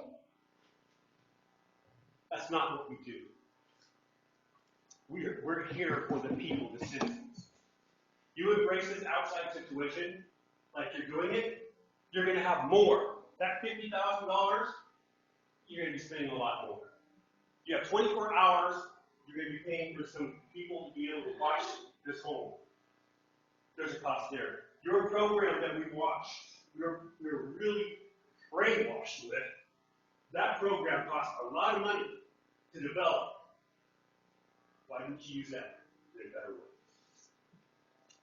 I love people. I want to give back to the children. Our life's almost done, guys. It's about the children. Wake up. Wake up. Go home. Reflect. We have a fire marshal that goes to a city official and says, we have a problem. Homeless people are having open flame. Here you guys were talking about grass and fires in apartments. I'm thinking, what the heck are you thinking? We have homeless people with open flame in there, and you guys know it, and you do nothing about it. And he can't do nothing about it because you can't, your policemen do nothing about it. Wake up. It's about the children. This gentleman said, you're going to be gone, long gone after this decision. What about the people after you? What about the children that walk up and down there? It's not good. I love y'all.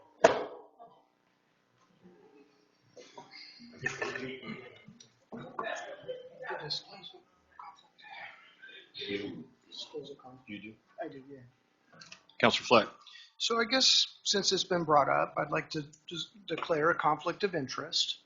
It's a potential conflict of interest, and there are 2 types. There are potential and actual conflicts. A potential means that through a decision I could ultimately, because I'm part of a class, end up benefiting. And an actual one is that my agency is actually going to do something. So I work for Community Sharing Program. Our agency theoretically could apply for an RFP to do this shelter. We have no intention on doing so, but I'm going to declare a potential as a result. In a potential, you declare it, but then you still continue with the conversation and the vote. So I will be voting on this tonight, having declared that conflict of interest. Councilor Soulsby. So I have a question for the attorney, of something I feel like I need to say, that you actually said to me, Mike, and it concerns me. He told me, standing right here, that he agreed with a lot of things that Greg and I were saying, Councilor Irvin and I were saying, but he couldn't say it publicly because he could lose his job. Is that a conflict of interest to vote on this issue? I guess we need to speak to that. So I certainly will deny having said that. I am not sure where this comes from. So how do I And want to let's say just be this? really clear. I don't know that that is actual or potential conflict of interest for government ethics. It may be some kind of bias which actually doesn't play into a legislative decision like you're taking tonight, as opposed to some kind A of land use would be a bias. So if this was a land use decision, you could say that I had a bias. And it is, I mean, I just kind of want to reiterate, I say it regularly, you all have a vested interest in this community. You all come from different perspectives, and that is what elected officials are supposed to do. You're supposed to share your perspective. You're supposed to educate the rest of the council. You're supposed to provide a broader, different spectrum of ideas. So I haven't heard anything that causes me concern, but I do want us all to understand that we are going to have different thoughts based on the way that, based on our positions and our expertise in the city. But if that was true. So There's no more comments from the audience. That's it. So, Mr. Mayor, can I go ahead and continue on? Yes. So, as the director of community sharing, I work with the unhoused every day. And so I have tried to be very frank up here in both my assessment of the risks and the benefits of the plans that we're going forth here. And I'm not sure exactly what it was that I said. I do try to be a very honest person, and so I don't recall saying something about, but are there challenges with folks with trauma and addiction issues? We've seen it in Eugene and Springfield. I've said it from the dais that I do not want to see unmanaged camps in our town. I think I've said that over and over again because of the risk of trash and biohazards and feces and the things that we've seen in the metro areas. So I think that I've been very clear about that, but I'm happy to reiterate that. And that would be the other side of the challenges of working with the unhoused. But I think that's the whole point of this whole conversation, is that the first part, which we all have agreed upon enough that it's just coming back to us, is that we don't want to see folks sleeping in the parking strips in front of residences' homes. And we don't want to end up with trash in the right of way. And we don't want to end up with a lot of the really negative aspects that we've seen in other communities. And I think that that absolutely needs to be reiterated, because absolutely we care about this community. And I guess I would just say, judge not lest you be judged. I heard somebody over there tell me how I feel and what it is I do. I've served up here for 20 years. I've given more hours and more time to this community than many people in our town. And how dare you judge me? I'm a man of faith. I do this because I believe our community needs leadership. How dare you? And I'm sorry. I'm sorry. So I have a right to speak at this point. Now, we're all passionate. I'm going to apologize because that offended me, and I apologize. And I understand you guys are worried about your well-being. We all are. But that's what we're trying to come up with up here, is something that meets the needs of everyone in our community. We're trying to find a solution. And I guess the whole point that we've been discussing is, if we have unmanaged camps in our town, which is if we do nothing, that's what we're going to end up with. We are going to end up with unmanaged camps in our parks, because that Ninth Circuit Court ruling has said basically that we do not have any choice, because it's cruel and unusual punishment to force somebody out where they don't have a place to stay warm. So the thing of it is, the proposal, and I've actually said over here, I mean, if there are compromises we can make to, address the concerns. I did say, like that woman, mentioned earlier about the concerns around 99, but I'm hearing from the providers that they feel this is the least objectionable site. And I guess the thing is, when we benefit the lives of those folks, we benefit all of us. In a managed site, I've heard stuff about leaving garbage or doing drugs, or this is a managed site. That stuff's not going to happen here. These are people. Just keep the noise down, please. So I guess I would say, has anybody visited any of the sites in Eugene? That stuff does not happen in a managed site. This is case management to try to get people to the basic level of getting into affordable housing. This is one step in that road, and it keeps folks out of the emergency rooms, out of the jails, less impact on our officers. So this does save money. There are cases over cases over cases. I could show you from Utah to many states or many cities and states that have used the housing first model. So I guess what I will just end with, and I want to thank everyone here for that.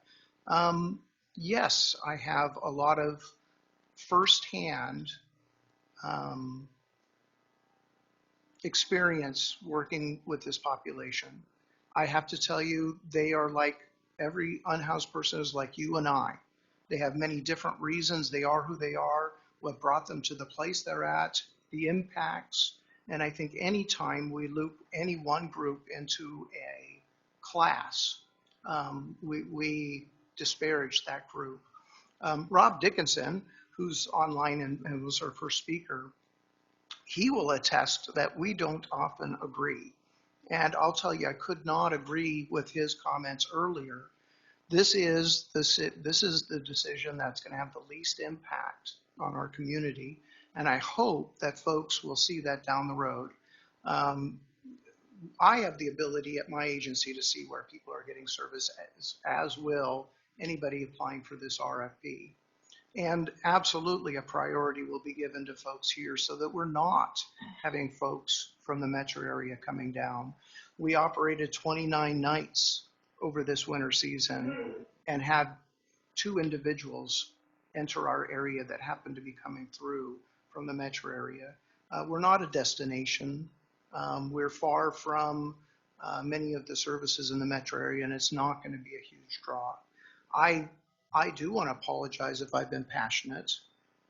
This is something that I feel very strongly about, but I'm also hoping that I've listened to all of the comments from tonight, that I've listened to the comments from the town hall and from the previous council meeting. And I'm sorry that folks don't feel like they've been heard, because I think we've done a pretty good job of listening. So I'm going to stop now. And, Before we continue a discussion, I just want to apologize to Mr. Amon and everybody else in here. We don't engage when you're up given your time speaking, and I am human, and this is passionate for everybody, and so I made a mistake, and if you want to talk with me later, I'll be here signing papers afterwards for sure. So, yeah, Emma. Thank you, Mayor. My name is Emma Mcdonald. I am a junior at Cottage Grove High School. I'm a 16-year-old girl. This is my second meeting that's post-COVID. I'm part of the Youth Advisory Council. So this is my second meeting. I went to the last one. And like the mayor said, we are all human and we're all very passionate about this subject. But I'd also like to say that as a high schooler, there's been a lot of disrespectful things going on, and it's kind of appalling to see, and I think that the counselors are just used to it at this point. So I just wanted you guys to think on, I'm talking to the members right now. I just want everyone to reflect on your personal behavior, honestly, because it's kind of embarrassing. Hey, keep it down. She has the right to speak. These meetings are structured for a reason. You guys aren't supposed to speak when we're speaking. We're not supposed to speak when you're speaking. But please sit down. Also, I'd like to talk about the concerns about the 99 site in direct relation to the high school.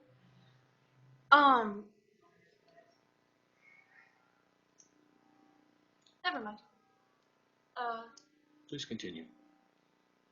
No, I think I'm done. Okay. Councilor Roberts. Thank you, Mr. Mayor. First, I want to thank the gentleman that brought up about the fathers. I was raised without a father. I know. I believe in that too. So. For you that know my story, some of you don't. 32 years ago, I was homeless, dealing with a drug addiction. And I ended up finding a program that changed my life. Thanks to Mike Fleck, I was able to meet with Howard from Carry It Forward. I liked a lot what Howard had to say about about how they would run it if they get it. I do see where that can probably work. But I have a problem with a low barrier system. I really have a problem with that. A lot of people I've talked to, even the homeless that I went and talked to the last 2 weeks, said they wouldn't even go there. But I just don't feel, I think we need a program that's going to benefit the community in a way where we're actually going to change lives. I just feel we're caging them like in a zoo. I mean, I want to help these people. I'm starting to wonder whatever happened to tough love. I saw a lot of tough love when I was growing up. And I just feel that we're enabling a little bit too much. And the other part that's really bothering me about all this is, we voted against this. And I know certain things had to be done on the 99 site, but it just seems that a lot more work is going on that needs to be before we have a total agreement on this. For me, I just don't understand why, to me, it just seems backwards why we're not having these companies come in here or these organizations come in here and letting us and the community know how they're going to run this thing. To me, that's the most important part of it. To me, we're doing this backwards. And I feel that once we cross that certain line, we're just going to get what we get. And that scares me because I want to help people. I want people to have the same opportunity that I had. And that was much like what Howard says, services under the roof, but this and that. But it needs to be a little tighter. I don't like the low barrier. I've had people tell me, okay, well, they can't use drugs on site. But what, are they going to go out and hang at the lake all day and look at bikinis and then come back? And I mean, I work to pay rent for my house.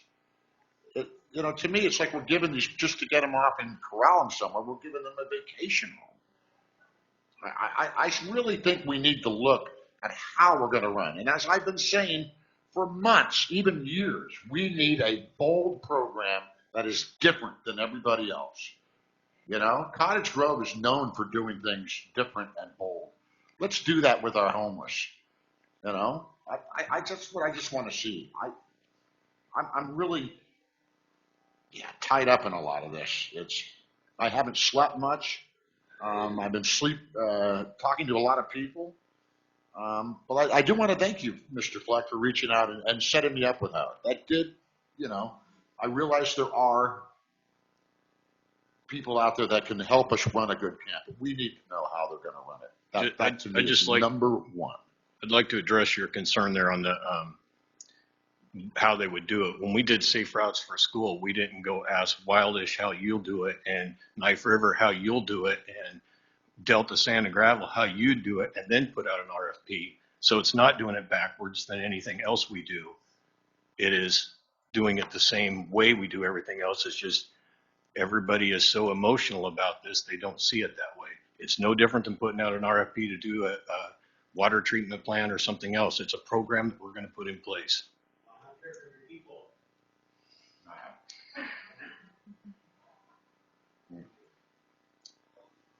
Councilor Soulsby, sorry. Thank you, Mr. Mayor. With all due respect, I definitely think differently on this one. We're talking about a consistent, at least $200,000 a year that we're asking our citizens to pay for. And so I think with that, we need to know how it's going to be managed. It is very, very different in that we are a water treatment plant or safe routes to school. Those are things that we can measure by, it's pretty known that that's a plan. And right now I'm looking around across the country and I'm seeing these homeless camps fail. And it's not that I don't want a solution. I obviously do. What I don't want is to recreate what's going on in other places and have us just continue to throw money at it. And so I do want to hear the plan. I expressed that. And unfortunately, I didn't get a call from Mike to come hear that, what you heard. I didn't get a call from Richard Myers like you did, Chalice. I know Greg did not either. And so that's a little frustrating to me. I was surprised to see that we were indeed going to be voting on this again tonight when I feel like nothing has been explained further to me. I just got some ballpark numbers. And so I definitely from the start did not believe in this low barrier. I think that we're going to sabotage the people that do want to get off the streets, that are addicted to drugs. You put them in there with other people that are using. That temptation, I think, is going to be too high. And that was my personal thoughts. And so my husband and I decided we were going to go out and start speaking to all the homeless and because these are our citizens, and they are, a lot of them are from Cottage Grove. And so we wanted to know not what Eugene's problem is, not what Portland's problem is, but what is our problem? Why are these people homeless? And so we went out to these camps and we talked to them directly. The first one, ironically, that I came into contact with, I parked my car and I was sitting there, and she walked around the back of my car, walked up and actually called me by name. I went to high school with her. And so she told me a lot of information. She told me that just about every single person that is living in these camps are addicted to either alcohol, drugs, or both. She told me what the drugs were that were their favorites, and it was meth, heroin, fentanyl, that hardly anyone snorts it anymore. And she was very descriptive. They shoot up, or they use those butane flames to cook it and smoke it. She told me that she felt like it was dangerous over at the community center, that there was a lot of stuff going on. And of course, I'm just taking her for her word. I don't know. It's just this, but this is her story. And Friday night, I got off work and I was walking home, and she had told me that she was having a hard time getting checks. I'm walking home back through the back alley, and I run into her, and she's got her purse dumped out all over the alley, and I think she's yelling at Amanda. I didn't recognize her because she'd colored her hair. And then she said my name as I walked by, and she was crying. And so I asked her, I said, are you crying? Why are you upset? And she said, oh, I'm not upset. These are happy tears. I got some money, and I'm buying drinks for everyone. So go on in and get drinks. And I said, why are you buying drinks for everyone? And then a couple walked down the alley, and she said, she didn't know him. She's like, oh, go on in. Drinks are on me. And so I was just like, oh, my goodness. And so what the man said about getting some economic training, these kind of things are not being taught in our high schools anymore, unfortunately. And we do need to start teaching young people, how to manage money. And, I don't totally blame her. I mean, she was excited. She had money in her hand. She wanted to do something nice. But that's not what she should be doing with her money. And so my husband and I walked around to the front of the Grove, went in where she couldn't see us, and kindly asked the bartender, please tell people when they're going to put their drink on her tab that she really shouldn't be paying for it, to let her keep her money. And so that's one example. The other one that struck me from the number of people that we talked to was we went down 99 and went down to the river where my husband had seen some homeless people camping. And it was early in the morning, and we walked down there and just said, knock, knock, anyone home? And for a second, they didn't answer. And then we said that we were from the city and that we were looking for solutions for the predicament they're in, and would they be interested in coming and speaking with us? And they did come out, and it was a young couple, and they told us that they had been homeless for years, that they'd actually been living down by the river for the last year. And they said that they had cleaned up the mess down there.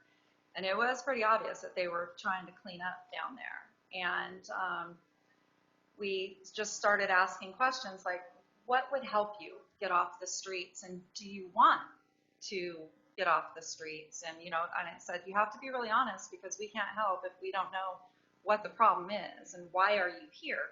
And he said, well, I haven't always been homeless. He said, I used to be an amazing carpenter and I was very successful. And he said, but then he had a divorce, got sucked into drugs, and he does meth, and they do it daily. And he said the only time that he was clean was when he got incarcerated once.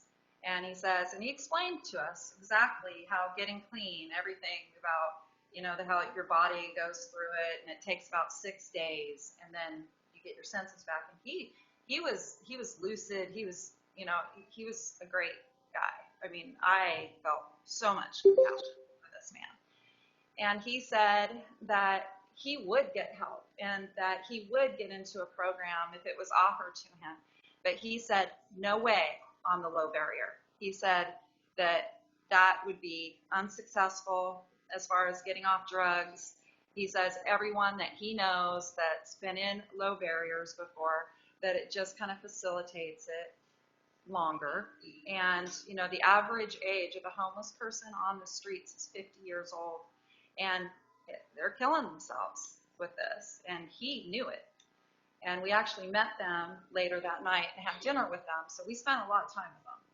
And they really do want help. And what I would say is, let's get out in our community. Let's go find these people and find out what their individual problems are. There is not just a blanket that we can wrap around them all.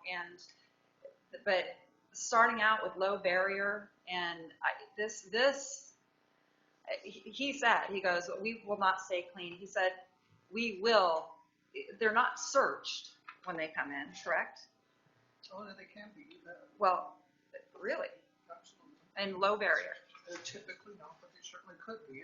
That's all. Well, only if they exhibit a reason to be searched, because I just can't imagine that you're searching them. But anyway, I do know that they, even on our city property, they are all doing drugs in their tents. And so to say that that's not happening is absolutely not true. To say that one of the leading causes for homelessness is not drugs is absolutely not true, at least in our town, because we've talked to them and we know it for fact. They're not proud of it. The other thing I asked him, actually my husband asked him, did you ever consider going to the community center camp? And he said, no. He goes, that would be humiliating. And I was like, I'm so glad to see that pride, because when you have that pride, that's the first step to getting yourself out of it. And I said, I don't want you to stay in this position forever. I just don't think this solution is a good one. And I don't think we have enough to make a decision on this. And what's being asked for is that we approve $746,000 right now with a $200,000 a year, $200,000 rolling, and that's an estimate. We don't know if that's going to be the actual price, because I don't have a breakdown of what is that $200,000 based on. We weren't given a breakdown. I don't even know how did you come up with that figure? And then we're also being asked to continue to support the temporary location of 8 campsites at the community center and 5 campsites at City Hall. I don't remember ever giving the approval in the first place, so that is kind of weird to me.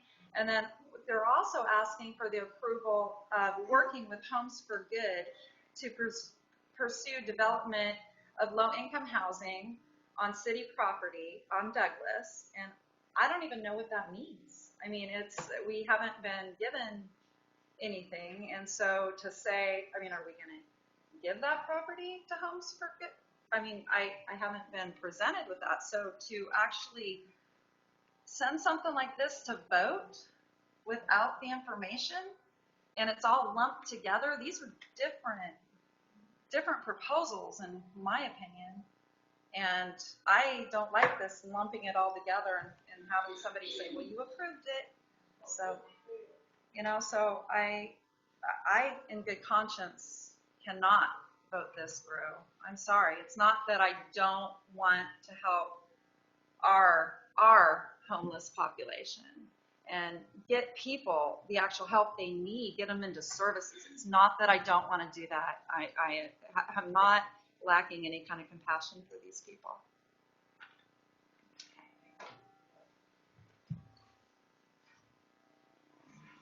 Emma? I have to say that I do agree with Councilor Roberts over the past 2 meetings talking about his experience and how, from what I know about drug addiction, being in a facility where there are other drug users, even if they're currently using or if they are still going through withdrawals, I believe that's a very big potential for a setback for those who are recently clean.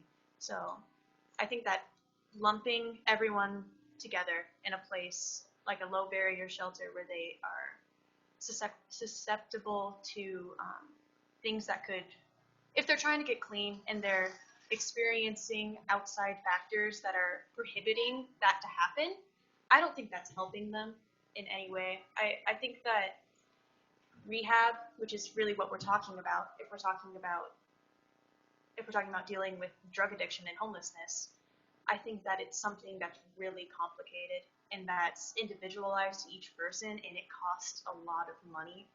But I don't think that this low barrier shelter will be the solution to the problem. I do think that it is a temporary fix, and that there needs to be a solution, like a fix made quickly. But I don't think it's the end goal. Councilor Irvin? Thank you, Mr. Mayor. I appreciate this opportunity to come back and discuss this, and I also appreciate the opportunity to meet with Howard since the last meeting. I don't know, well, I know that the baseline conviction hasn't changed for me, that although, we certainly could authorize the city to fund an effort, I don't think it's a good use of money. I don't think it's the right party funding. I don't think it has the moral component that's needed to be effective, maybe is one way to put it. And out of curiosity, based on one of the things that Mr. Howard said about, I said,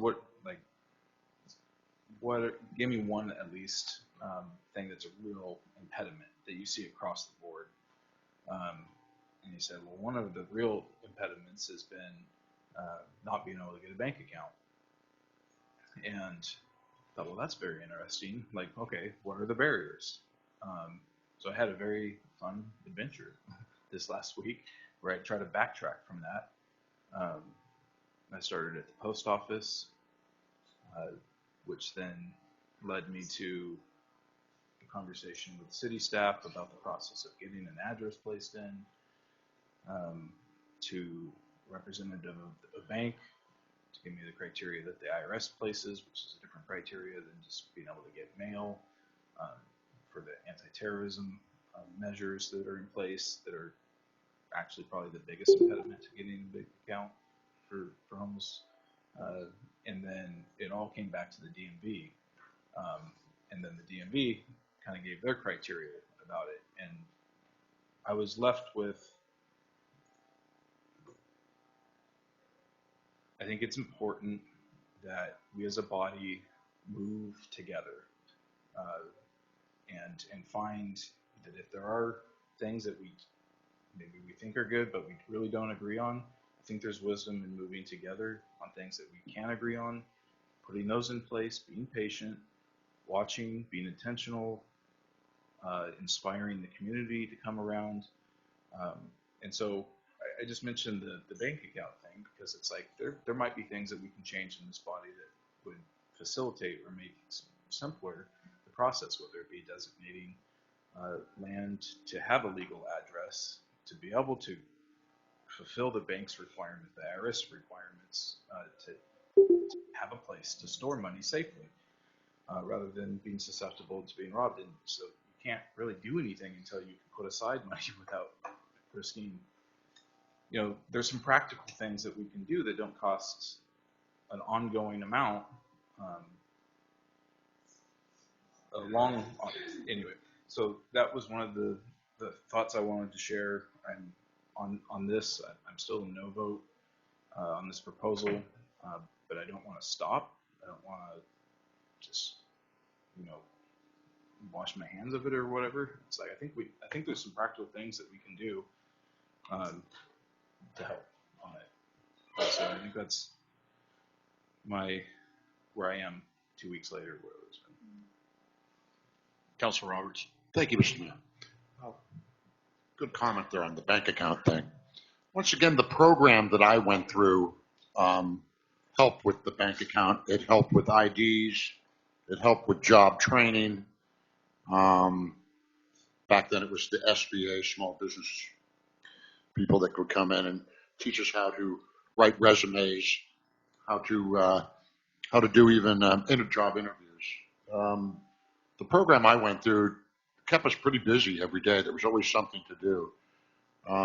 As Mrs. Soulsby said, every homeless person is different. So once again, as the people came into the program I went into, they sat down with a counselor and were evaluated on why they were homeless. And then they were given a prescription for success through that program. And everyone was different. But all the services were under that roof. We didn't have to go anywhere. Certain days of the week, there were counselors there. There were the NA classes, the AA classes. There were 3 meals a day and showers, counselors to talk to as they work you through it. Because without sobriety, nothing is going to happen. And so we have to give, if a majority of these people are doing drugs, this is why I'm against the low barrier.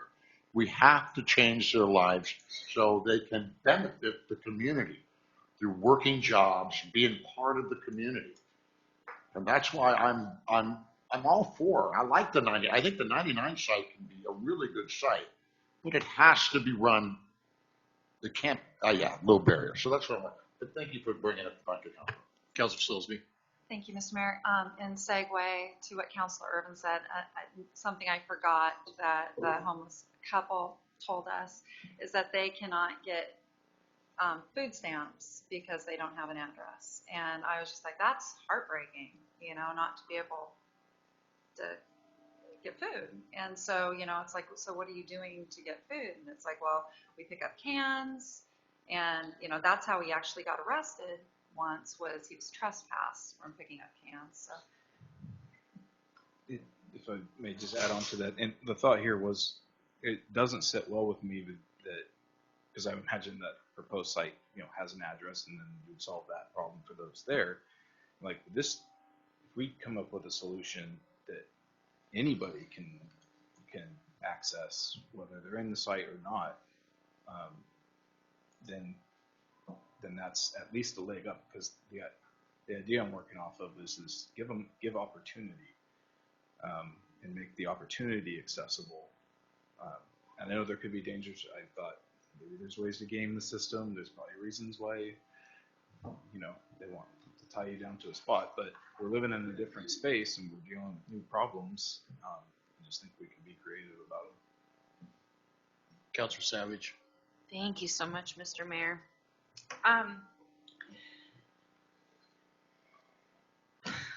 What a great conversation we're having tonight. And I appreciate all the comments that have been said. I like the idea of the 99 site, but I'm going to echo what you said, Councilor Roberts.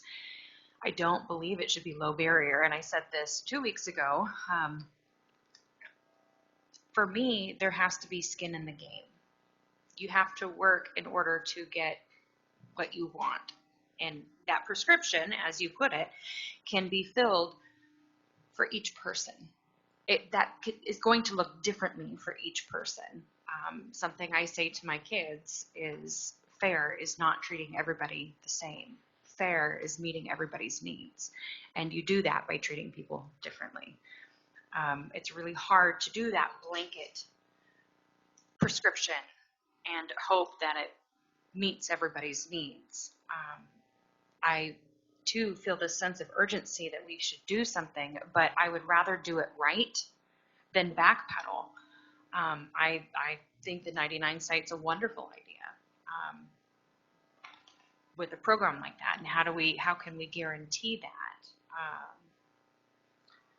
This is a real tough conversation. I would like more information. I would like a work session. I would like to get together as a group and continue talking and keeping this engagement. And I want to keep hearing from people. I think it's really important. Councilor Fleck. So I guess I'd like to play devil's advocate for a minute, because I don't think we've really thought through the negative sides of doing nothing. And there are significant negatives to just saying, nope, we're not going to do anything. As we found out earlier in our last meeting, that if we say, nope, you can only go to this one spot, we're going to be violating the law. And so we have to say, nope, time, place, and manner. We have to allow folks to be able to be where they want to be. So one proposal as an overflow to this site is to just say our big parks, Bohemia or Coiner Park was 100 feet, I think, away from the playgrounds. But if these are unmanaged, what impact do you think we're going to have on our police officers? What impact are we going to have on the accumulation of stuff? I mean, I'm trying to be very pragmatic here, and I think that I think we all need to think about what are the impacts of whatever decision we make here. Obviously, I think I know a good idea. Whether it seems that way or not, I am listening to the concerns from folks. I definitely want to keep the quality of life in our town, but what does that mean? How do we get there?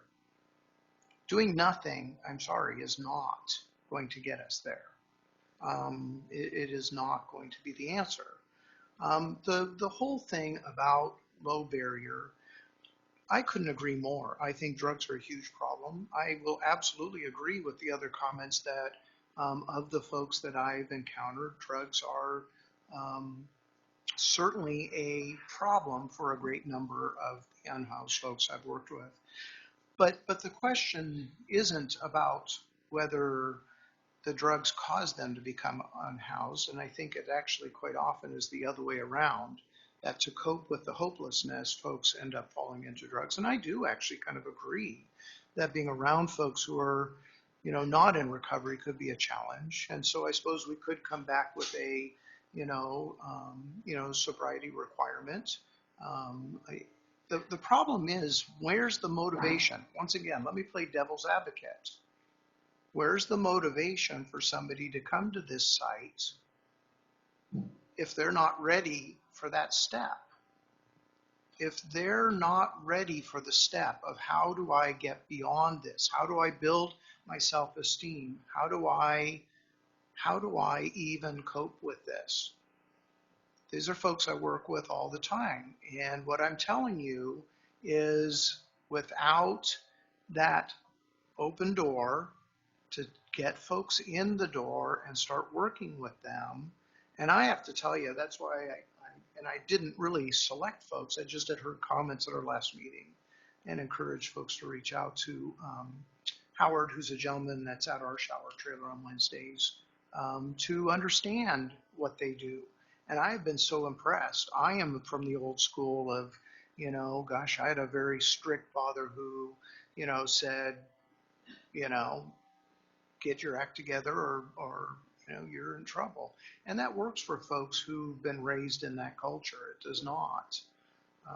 I don't know about the fatherless situation. I can't attest one way or the other, but absolutely family problems certainly contribute to where those traumas that these folks are dealing with come from. So I guess what I have seen is from everything I've read, and I've read a lot about the Housing First programs in the last several years. I am a convert. I would not have believed this 10 years ago. I'd have probably been sitting in that chair just like you folks. But I also know what tends to work with the folks. And I can't tell you, you would have to see it like I've seen it. I would certainly support if we wanted to do that as a first step. I don't know, if, and maybe if we don't get anybody to get into that program, maybe we'll know that that's not a step that's going to work. But that's a lot of money to find out that nobody's going to utilize that service. So I think there's a huge risk in doing that. I think there's a bigger risk in doing nothing. And I guess what I would really encourage folks is to try to think of all of this potential scenarios. This is not a fix by any means. There will be, I mean, I just threw somebody out of our agency Friday, put a letter at the police department saying arrest them if they step foot on the property. I know a lot of folks seem to think that I'm trying to enable folks. Anybody who comes to community sharing knows there is a minimum expected level of behavior at that agency. Folks cannot make threats. They cannot be violent. It is not allowed. And if they cannot manage that, they are not welcome. And so there are ways of reaching people that need to be addressed in this town if we're going to make any difference. So I guess I certainly support the city manager's motion. I also welcome, if that's not going to work, to talk about barriers, but what does that mean? You know, I don't know that we will get the participation that we need. And I really cannot fathom the idea of just not having or having unmanaged camps in our town. I think that is a recipe for disaster that I don't think any of us want. So I'm going to stop there. Councilor Soulsby. Thank you, Mr. Mayor. With all due respect, Mike, I'm going to play devil's advocate a little bit with you. Sure. You said, what would be the motivation to get them to come if it's not low barrier? And I would say the opposite. What would be the motivation for them to leave if they can come in? And for me, I would think if they can still use and stay there. You know, I would think, let's give them some hope of getting off drugs and you know, and there's help for them if they're willing to go through the program. And the other thing is, you say that you compare it to community sharing, where you know you've seen your successes, and I know you have. I know people have been very much helped from community sharing. However, that's totally different because that's a nonprofit and we're not asking the citizens to pay for it. So that's the balancing act right here. And then the other thing is I never suggested that while we go through this, like in work sessions so that we can work out the kinks and obviously know that we're not going to work it all out, but at least have a better understanding of what we're looking at before we go into it, is that exactly what I had said before of I understand that we can't designate certain parks for people to sleep in, but we can designate certain parks where we do not allow it. And so if we set that up and do a dusk till dawn, like I said before, where they need to be gone by a certain time, so there is no homesteading in any of our parks. And then that will help us with the cleanup if they have to pack it up every day. And if we have, we're proposing putting all this money into doing a 24/7 man camp. Why couldn't we have people on the ground go over there and make sure that everyone's getting out? And along with that, while we're going through that, why don't we have some counselors join in? Maybe Cahoots, maybe South Lane Mental Health, or some people that can help with drug issues and give people rides, you know, volunteers. I'm sure there's a lot of volunteers from our community that would step up, especially if they knew it was to give the council time to work through this so that we come up with a better solution for our community instead of just rubber stamping this one before we really understand it, you know, would be what I would suggest. Carrie, do you want to respond before, or you? I sound like a broken record, you know, if there is any kind of evaluating what program you're doing, you're not providing alternative shelter locations. The safest route is just to not enforce a no sleeping in camp in any part. And a judge is going to look at the totality of circumstances. So to the extent that you're doing best done in some of your parks, where else can people go? Is that enough? But they're not 188 out on the street. We know that. There's this couch surfing, and I mean, all you got to do is drive around and see, and you can find them. And you know, and the ones that are way up in the woods, they're not going to come down to camp in the parks. They don't want that. I'm so not going to argue any facts. I have no knowledge of your facts. My only job is to try to tell you, here's what the law says from what we know now. And if we don't know very much, and so.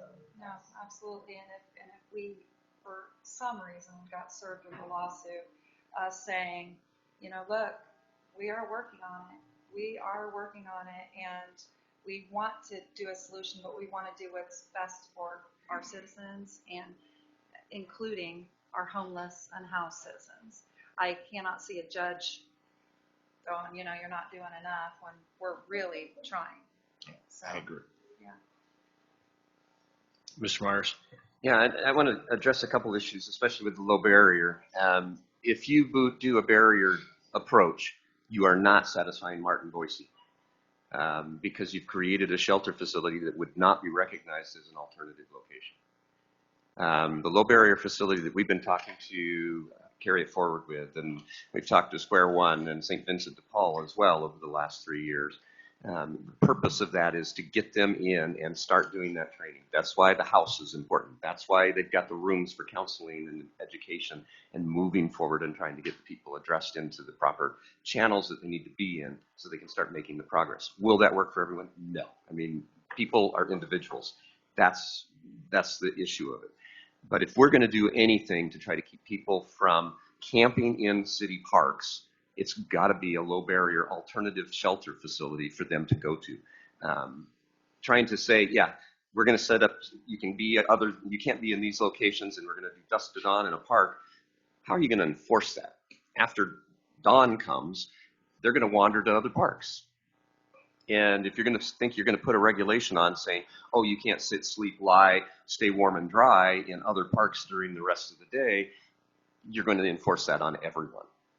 Every single individual that ever sits down on a blanket in the sun and falls asleep is going to be cited for sleeping in the park just like a homeless.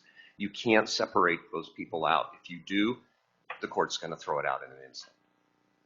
So saying you're going to move them out of the park, you're not going to move them out. They can just say, you know, I can stay here all day. And they're going to. You've got to have a location that meets that alternative sheltering facility to meet the letter of the law and be able to get in. We are doing what you're saying. The community center has been approved by DMV to be a location. We're already doing that. We've done that for a number of individuals to help them get their driver's license and get their ID so they can get jobs, and a couple of them have as a result of that. So that's already happening. Those are things that we've been working on and moving forward with for the last 3 years. These are questions that you guys should have been asking us. We've been doing this. A lot of these little details we've been doing, and we've been doing for a while, that it's just the way to try to do it. And we're not getting you all of these details. But you know, you shouldn't have taken all that time to figure it out. We could have told you what we did. We did the same steps to get to DMV, to get approved, to use 700 Gibbs as an address for people so that they can get their jobs and get their IDs. That's what's going on. So I'll stop there. So Councilor Roberts, then Emma, then Councilor Soulsby. So then my question would be, if we pass a low barrier site, the homeless I talked to that were at Trailhead Park and other parts of town said they didn't want to go to any facility we open. So will the people at Trailhead Park still be able to stay there if we open a low barrier site? If we have room in the shelter, they cannot. They couldn't stay in any park if we have room in our alternative shelter. So they have to go there. Right. Keep it down. Emma? While talking about the barriers and the legality of that, is there any way, I'm sorry, this may sound like really out there, is there any way to have like it still be a low barrier shelter, and to those who are really seeking the help that they need, is there a way to have like a separate, like maybe outside, or like the pallet housing that we were talking about could be for people who are low barrier, and the people who are trying to seek more help and alternative programs could be like separated, or is that? Yeah, and if you remember back in January, the proposal that we had was there was a middle step. You weren't here, but there was a middle step where we were going to do an opportunity village, or a tiny home process, where if they graduated from the low barrier site, that they could move into this other location. It'd be a community-based community organization where they'd be there. Square One, St. Vincent, or somebody would be running that for us, just like they've run other successful ones in the county, and give that advanced next step. We just don't have a good piece of property that would be eligible for that right now. And so we're still looking, and we'll be continuing to look for an opportunity to do some low barrier steps, some next step up and graduate up to the more transitional housing. The other issue, and part of the package, and it's not different at all, these are all tied in very closely, is there is a desperate need for very low income and low income housing. And we can't have a shelter and be successful if we don't get started now. It's going to take 3 years to get any kind of low income or very low income stuff moving forward. We may have some opportunities to start some minimal amount on the site, but that's one of the things when we started talking with Homes for Good and others about this middle step, and or do we want to jump in and get the best bang for our buck and get some extremely low or low income housing moving forward? What would be the best thing to help us get the solution that we need at the end? And that's where we changed and said, hey, we're going to work on the low income, the permanent housing, with some supported there as well. And Homes for Good runs that kind of a program, and they will run it forever. They're not going anywhere. They don't sell the property to somebody else. They don't depreciate it out. They would run the program and continue to run that and make that need there. We're not going to see any extremely low or very low income housing development occur if we're going to depend on the private sector to do it. It's not going to happen.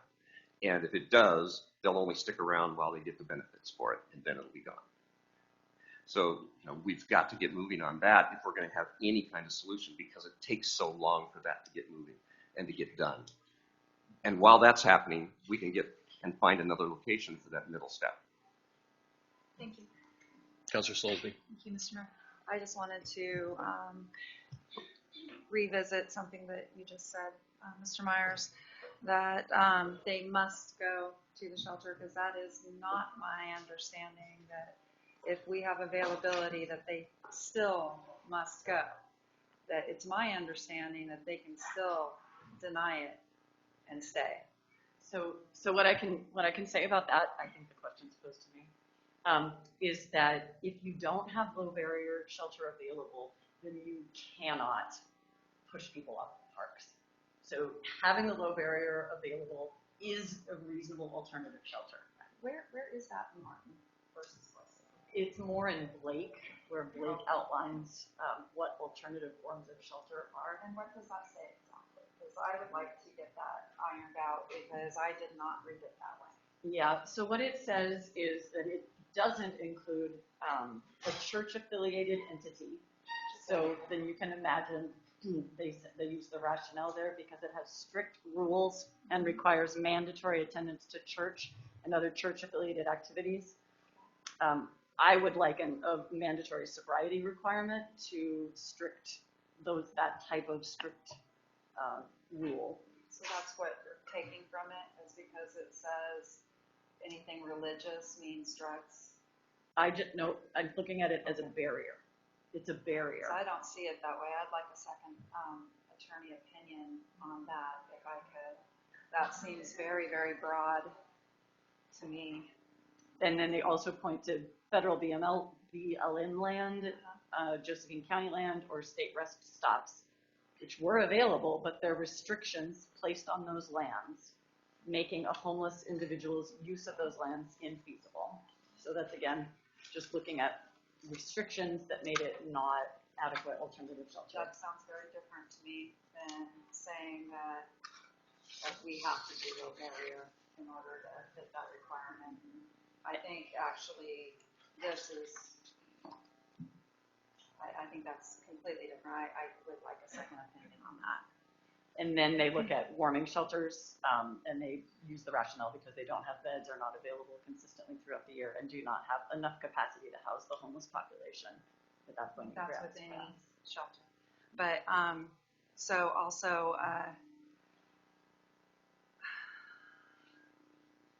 I still am in favor of the dusk to dawn, and just because of it does not say anything in that law about homesteading, and I don't know what that means.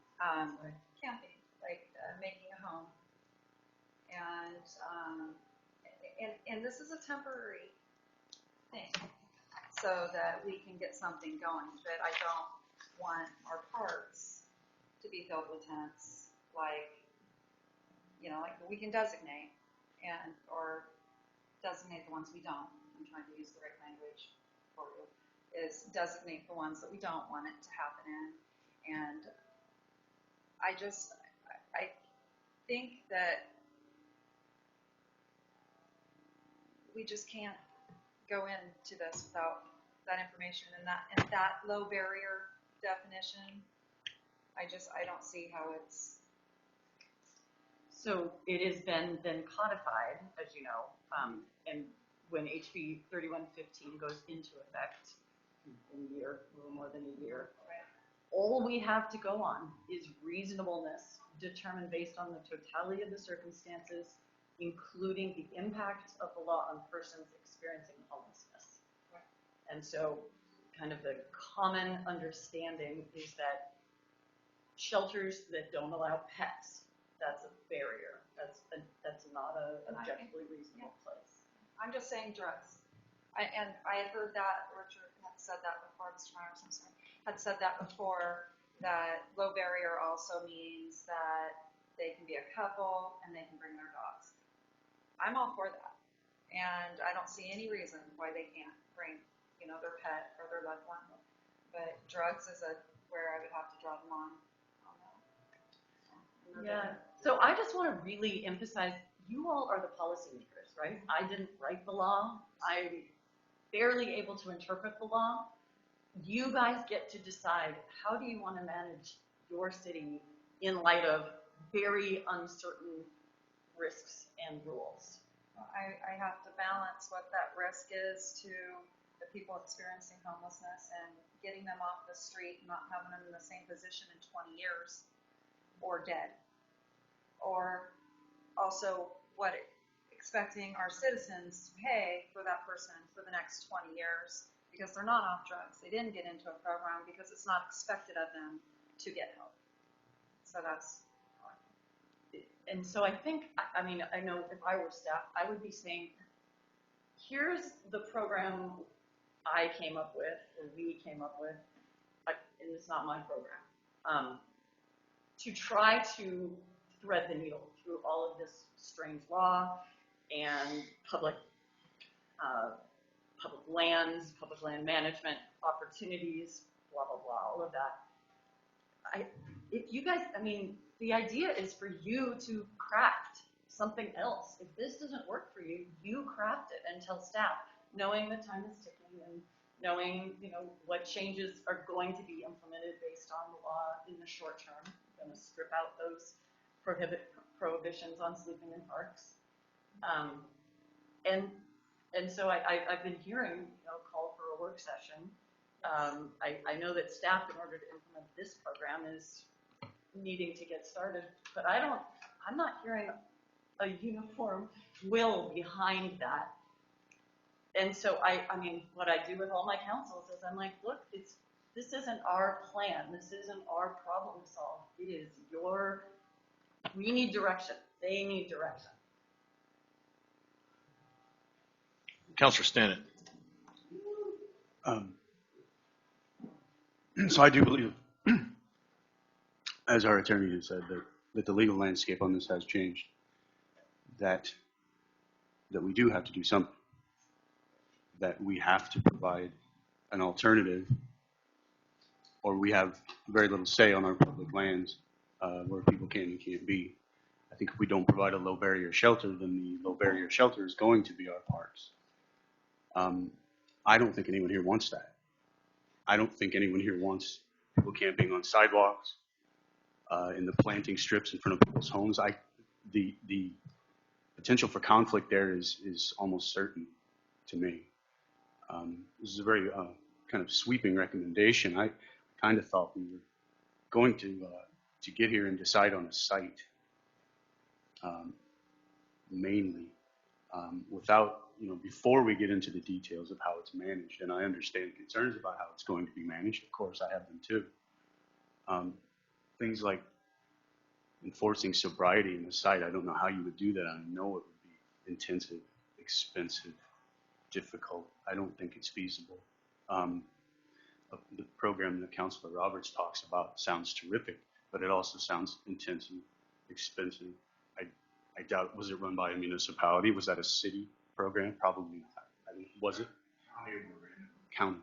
Okay. It sounds fantastic. I mean, it really does, because it has those steps and those levels. I have, however, pretty grave concerns about the Highway 99 site. I don't like the notion of people being that far from town and traveling what we all know is a dangerous road, on foot, on bicycle. I spoke before about, I like the site where the warming shelter is now. There are no residential neighbors there, really. It can be, walled off for safety and privacy of trail users and the community that would be living there. Pallet shelters are effective, as far as I can see. That puts folks closer to their basic needs. It puts them closer to, it puts law enforcement closer to them to manage and hold people accountable. I know accountability is important to a lot of councilors here, and myself included.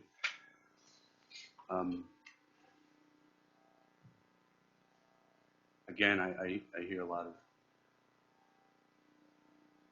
grasping at a unifying solution, and I do think we have to put up a shelter. I wish it wasn't on Highway 99. Is there work being done at Highway 99? I heard that mentioned. There is work being done, but it's not for this. I mean, we're replacing the electrical system that we removed because we had to move it for the road. And when we subdivided the property, or the lot line adjustment, the pole and the service was from the north where the road is. And so we've moved that to the south. And that work's being done. We've refenced the property, fencing off the road. All of the work we're doing right now is in preparation to sell the property. We haven't done anything in preparing. Some of those things will help prepare for the sheltering, but we haven't done anything associated with doing it for the shelter.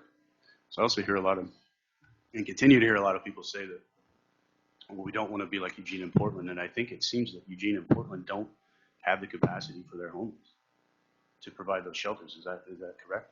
Right.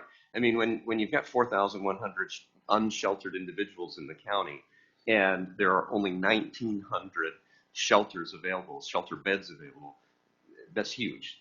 Eugene has 3,000 of the homeless in their population alone, and there's only 1,900 beds in the county. So they just don't even have the capacity, and we don't. But we've got to get started with something, or our parks are going to be filled with tents because we can't do anything about it. Emma, sorry. I'd like to speak on the location of the homeless shelter, hopefully this time without being insulted. I understand the concerns about the distance from the city, and I don't want to talk about that. I want to talk about the proximity to the high school. I go to the high school. I talked about this last meeting. High schoolers are going to see homeless people unless they are completely sheltered from the world. if they're going to consistently experience the community that we all experience, and everyone has been talking about how the homelessness problem is apparent. It's easy to see, and the kids see that too. Putting it in a general proximity of the high school isn't going to change that. Another thing that I'd like to consider is that Cottage Grove High School has a very high rate of low-income students and a very high homelessness rate, and those are both. And having the homeless shelter in a nearby to the high school might help those scenarios. People who are homeless anybody can be homeless, and I don't know. I feel like it's important to consider that, and not to think about people who are homeless as dangerous or some terrible people, but as just people. And then I don't know. I don't think that the proximity to the high school should be considered this heavily into the conversation. Councilor Irvin. So I'm still convinced that if we didn't identify ourselves as a city as the hammer for that we have to do something. I keep hearing we have to do something. That's what I am. That's what where I'm in disagreement for. I think the we being the city of Cottage Grove has to do a couple things to comply with the law, but I don't agree that we have to go beyond, and I don't also agree that that means that we've done nothing, the problem just persists. I think we need to band together as a community outside of the municipality and address the issues as they come up. It may be true that we get overrun in the parks, or it may not be true, but that's the fear, I guess, that's motivating all these decisions. And I'm just not convinced that that's a rational fear in our case, in this community, with what we can do, with the kind of turnout that we can have, what kind of solutions that we can put together. We are small enough. We have multiple generations here that care. We can. How many times have we made a call to the community and said, look, I think this would be better left to the community come up with a solution. We're divided on this issue as a community with it being taxpayer funded.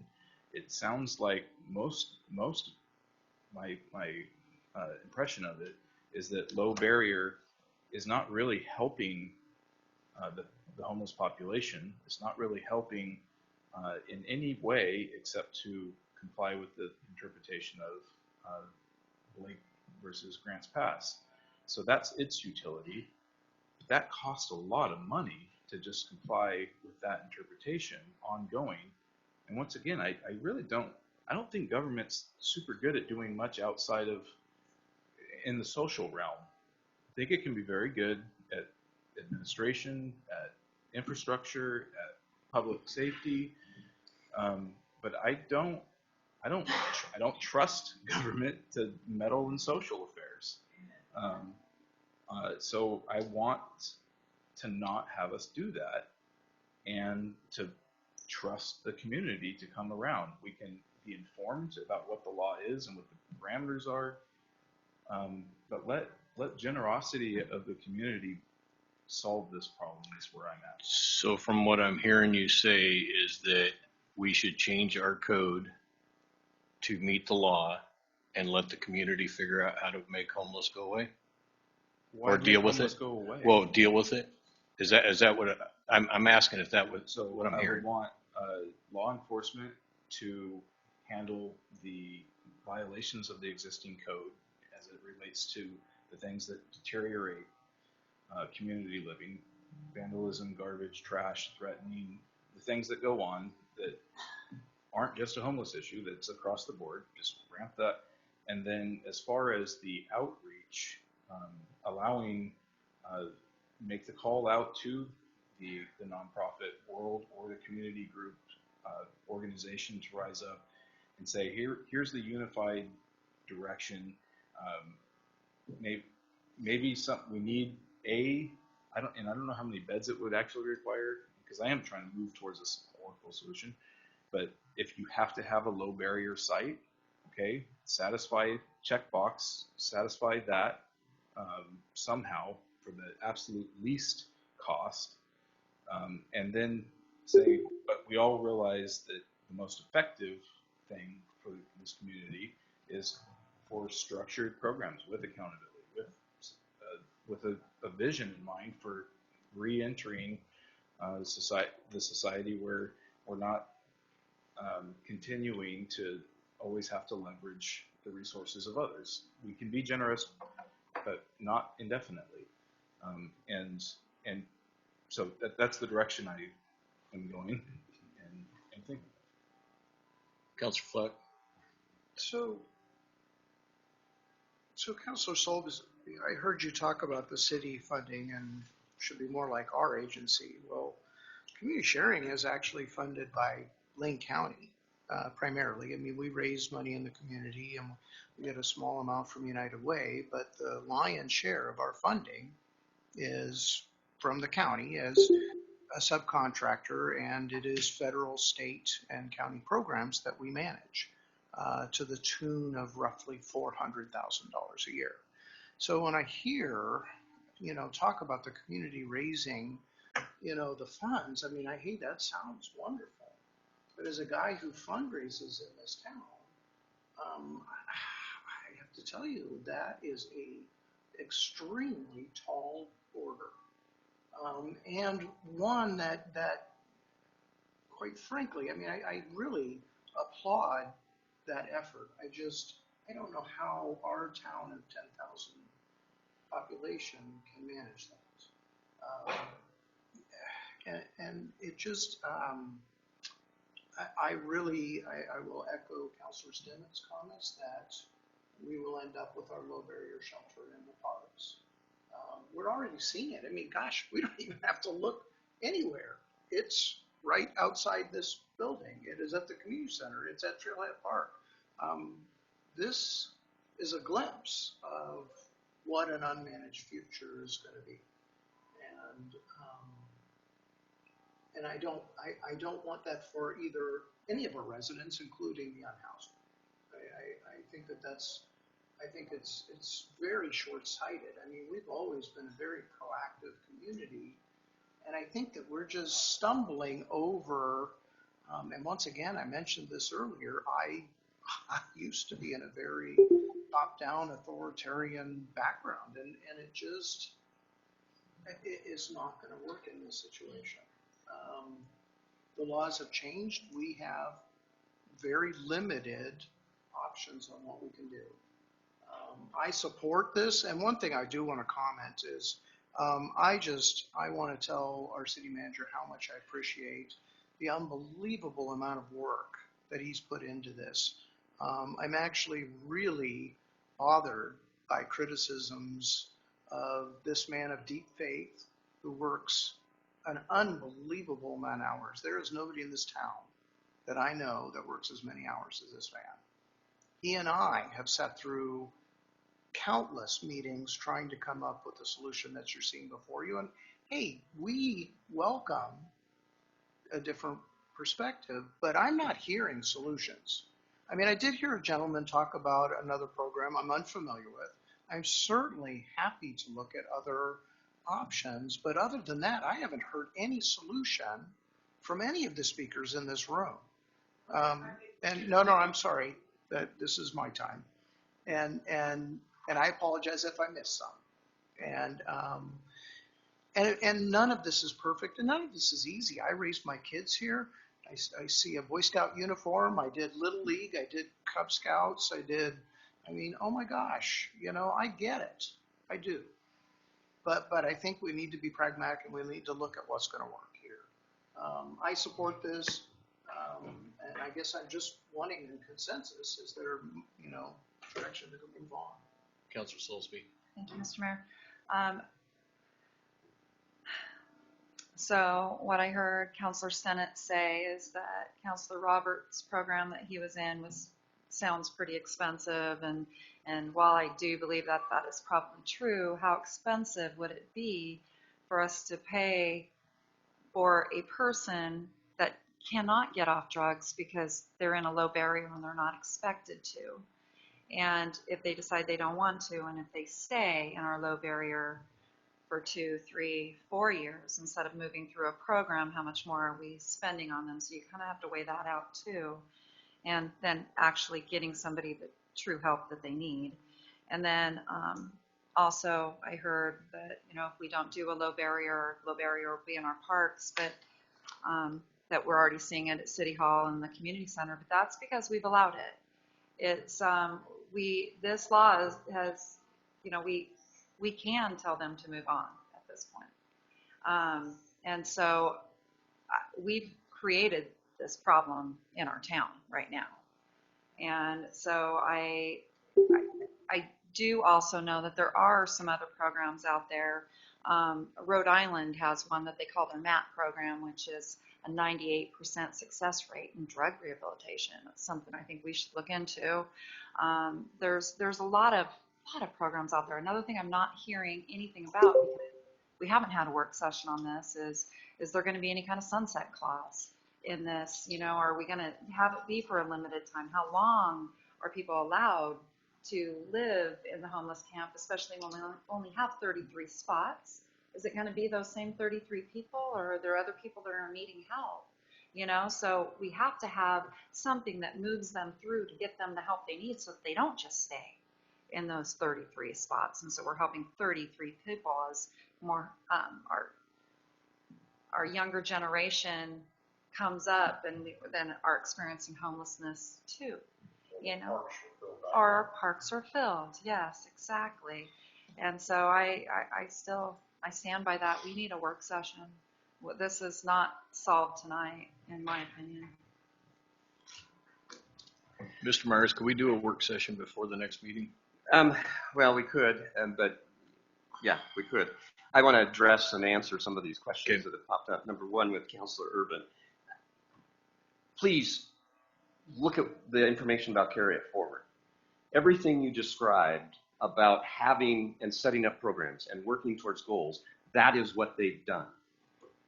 They've just gotten contracted with Springfield to do a contract and do the work that we're asking them to consider doing here.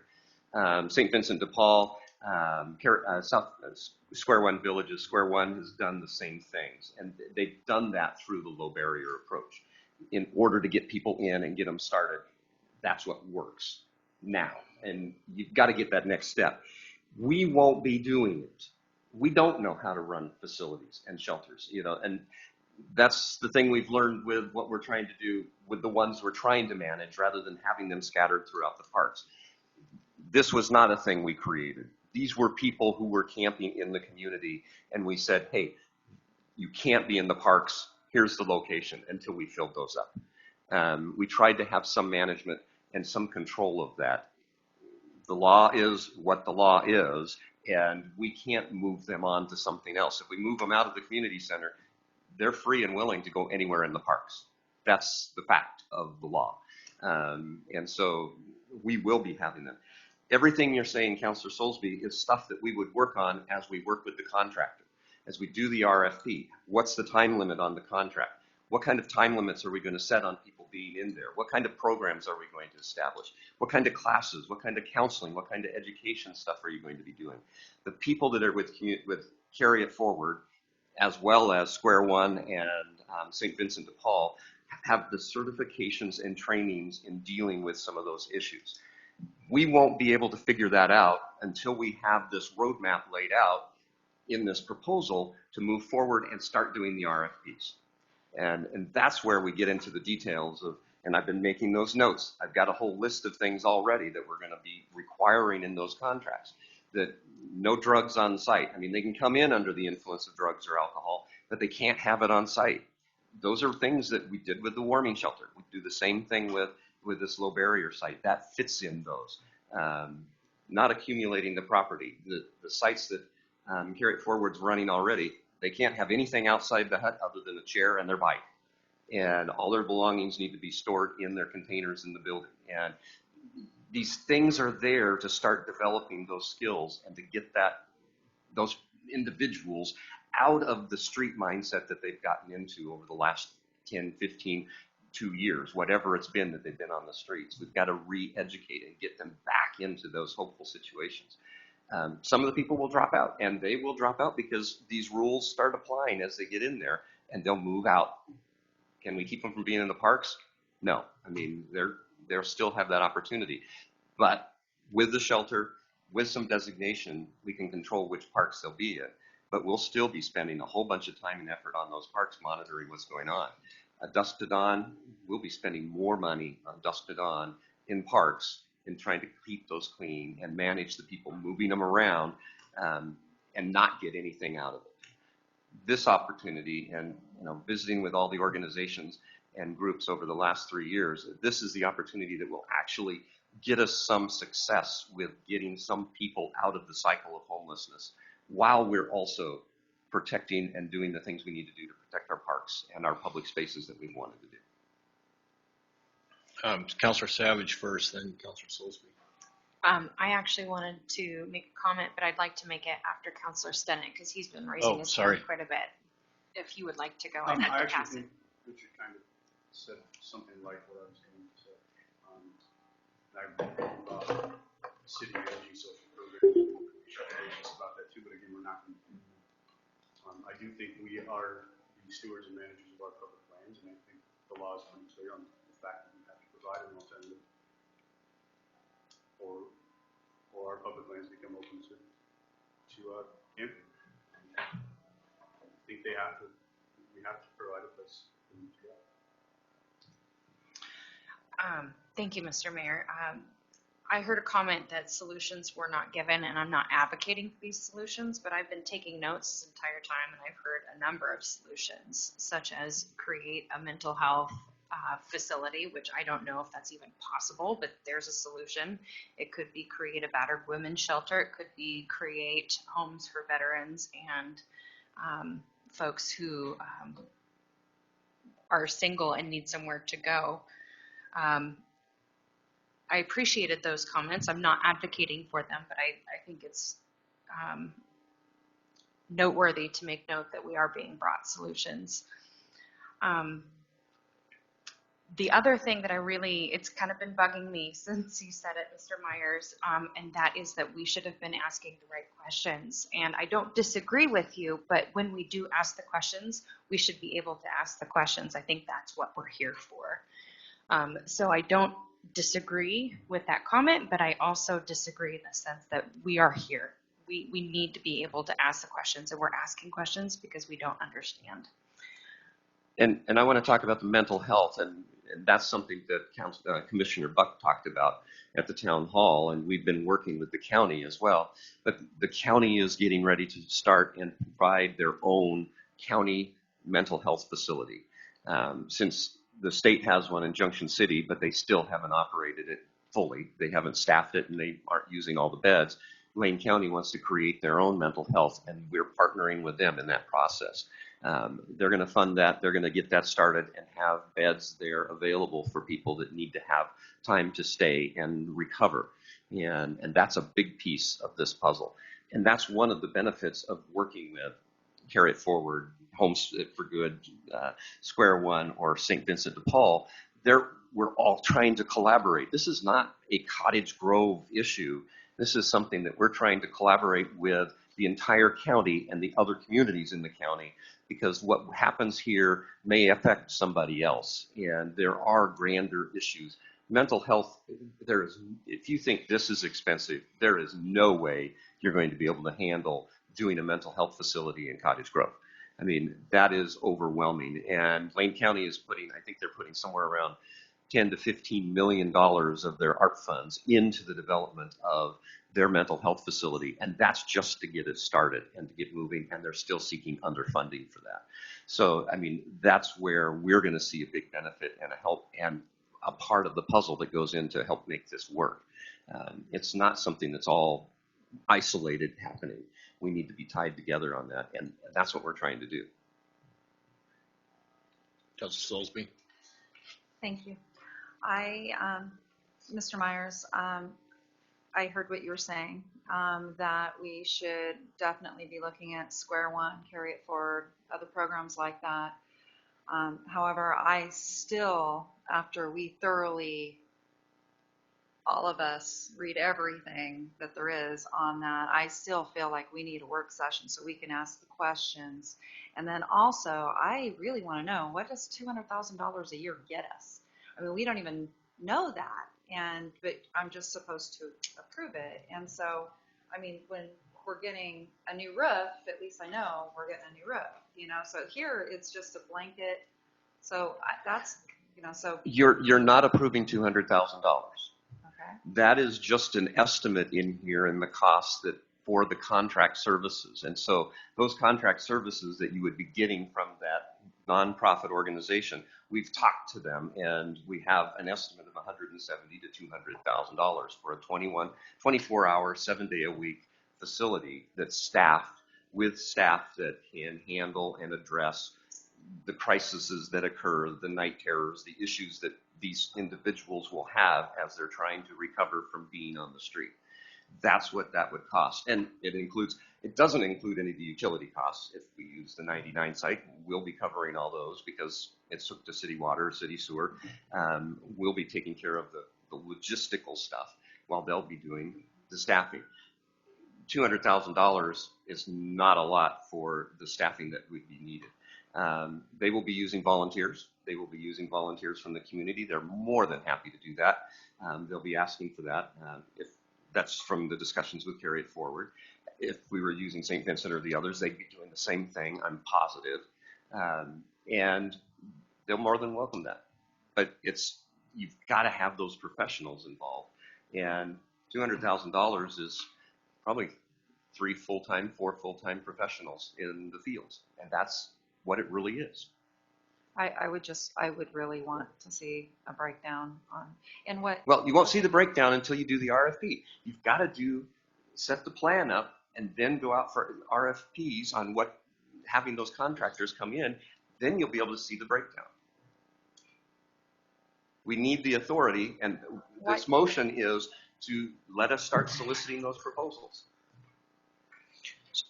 Could I offer, I apply for RFPs every 3 or 4 years whenever our contracts are up. And this is part of government contracting, is that they have to set out what their proposal is. So for my community service center, it's CSBG federal funds and county HSC funds. And they actually lay out exactly what that I'm supposed to be doing in that. I'm supposed to be helping with basic needs. I'm supposed to be, and they lay it all out. I have to be trauma informed. I have to be, they actually in the RFP set out everything I have to do. And then multiple contractors can apply to do that.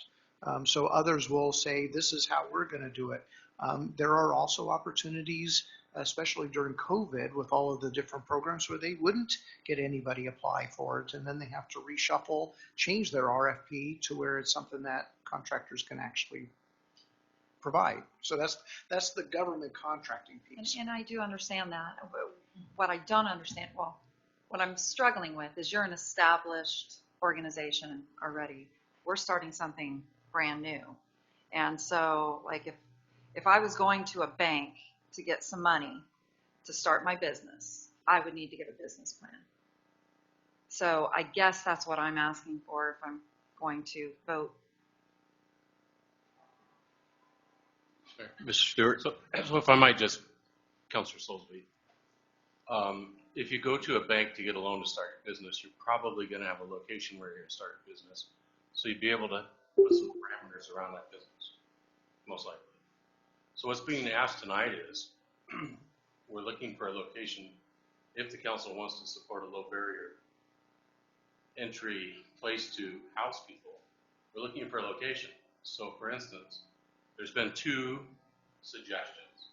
One is the current warming shelter and the other is Highway 99. If the council would say, we want to move forward with one of those 2 sites or another site that you propose, that allows for Mr. Myers to go and put together an RFP that says, okay, this is what we want to run at, hypothetically, the warming shelter.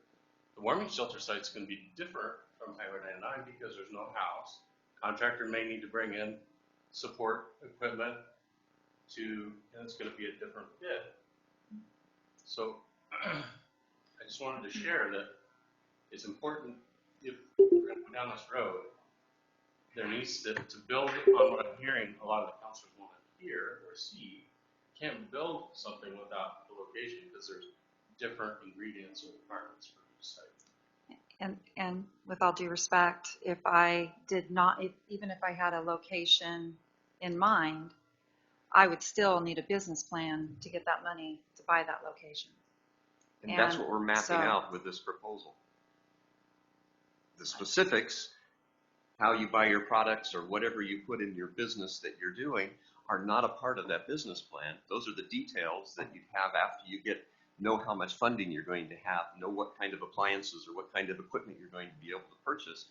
You've got a basic proposal, and that's what we're trying to lay out here. Here's the roadmap, the basic proposal.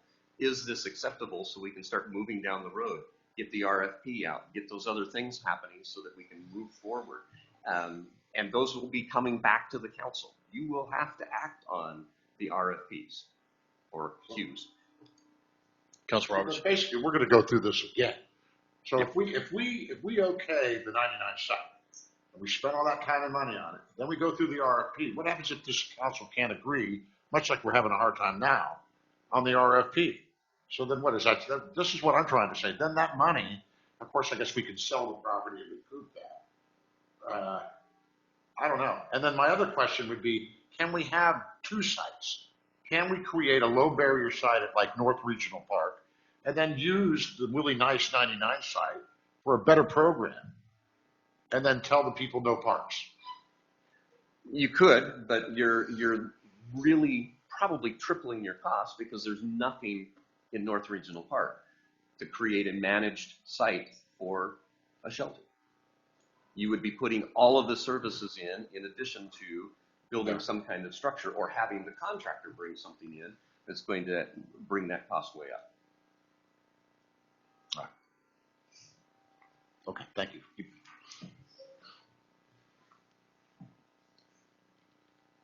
Councilor Savage. Thank you so much, Mr. Mayor. You said that you had a quote of 175 to 200,000. What kind of a quote? It was Is that just like an a rough- informal bid? Yeah. How much So do you think this would cost? That's all that was. Yeah. There's nothing that says these are the kinds of things that we do. Right. It was their basic, Carry It Forward provided it based on their basic program they're running for Springfield. And it has a capacity of, I think theirs was a capacity of 25 or something like that. And they raised it a little because we have up to 40. And that's what they have established a model, and that's what they're geared up and trained to do is a max of 40. Now, would we have less than that with 33 units? Possibly, and more than likely. How many folks is 40. Springfield helping? Their initial contract, they just did a new one, but their initial one was 25, and that's what they were basing the 170 on. Do we know the population of Springfield or what their statistics are? They're more than us. Their homeless numbers were, and I'm just going to pull that out of the top of my head, I think it was somewhere around 400 and something based on the homeless by name list. Yeah, but that was their first one, and now they've just done another contract with an additional size. Thank you. So then, can we hear from the people of Springfield what we're doing if we can't hear from the RFP until we're ready to negotiate? That's the problem. See, the people I talk to, they just want to know, I want to do something. They just want to know how we're going to run this thing. What's wrong with asking that? Right. That's all they're asking. You want a yes vote for me? I want to be able to answer those questions to the people. That's all I want to say. This is how we're going to run this. And simple as that. We don't know because that's how Springfield's running it with Carry It Forward, but it could be Square One or it could be St. Vincent de Paul. So let's hear from them all. I'm just saying that's the frustrating part for me. But you won't know that till you get the RFP. Yeah. Huh? You won't know that till you get the RFP. Right. So, you guys, this is really, I think we're in the weeds here because all of these shelters are going to run basically the same. I mean, St. Vincent de Paul, who's been doing sheltering for years and years and years, is going to be a little different than Carry It Forward, but effectively, the goals are the same. And we could get any number of those people to come give us a presentation about what it means. And I certainly am welcoming that. What I'm saying is, how do we educate our taxpayers on how camps are run? Whether it's Eugene, Springfield, anywhere else. That's what they're asking. That's what I get. That's the most asked question I get. I tell them my story and how I'd like to see it run, which you all know. But the bottom line for you folks is they want to just know exactly what we're going to do. I think everybody wants to help. We've got great resources to help. We've got a beautiful spot to help. But how are we going to do it? That's all I'm asking. So I think I still have the floor, so I'm just going to jump back in here. I think that, Square One has provided multiple pieces of media that talk about their self-governance with oversight from their organization. I mean, I think this is actually something we can really do. I would also, I guess at this point, encourage a work session where maybe we have some providers come and give some comments on what it is they would do, and maybe get as many of those folks that are willing to come. Now in the virtual world, that's a much easier prospect. So I would encourage us to do it quickly, because I do think we're kind of up against the wall. Councilor Silsby. Thank you, Mr. Mayor. Mr. Myers, you told us that we need to be asking the right questions. I'm trying to ask the questions, and I'm just not getting the answers that I feel like I need to vote with my conscience on this. So I would say, for any kind of even getting close to something happening from my part, I need more information on this. Councilor Stan. It seems to me that we need to decide where before we decide how. I mean, is that not what we're saying? Of course, we would need a lot more information that Councilor Roberts was talking about. There are a lot of as I've heard. I don't think we all agree that we need to build a low barrier shelter. So I think that's the sticking point, not how it's going to be run as much as we've been talking about that. If we don't agree on that, and we don't want to, or don't think we need to do that, then we're going to spend all night getting nowhere, and we have, and are continuing to do that. So, can we decide if there is a majority somehow that does not want to build shelter? I mean, I want to know, because that's the sticking point as far as I can see. Councilor Silsby. I would like to know what the statistics are on low barrier versus high barrier, and success rates, how long people are homeless, how many people we help doing those two types of camps. I think that's our due diligence. We need to know, and to vote on a site right now without agreeing on that, I don't want to see us spend money on a site that we may turn and sell if we cannot agree on low barrier, high barrier. And you're going to have a hard time comparing statistics from a low barrier and a high barrier. There are two different purposes for those two types of facilities. And that'd be like comparing a gas station to a hospital. I mean, they are different facilities. They're operated for a different purpose, and they have different clientele. The purpose of a low barrier is to get people in, get them stabilized, so you can start to negotiate and work on a plan to get them moving forward. Your high barrier site is going to be one where they've already been stabilized, they've already had some of that work done, and they're ready to move to the next step. So your success rate is going to be different. Your numbers are going to be different. That's comparing two completely different things. But it would be, if we're going to have contractors come and the nonprofits come and talk to you, we need some basic information for them to base what they're going to talk to you about.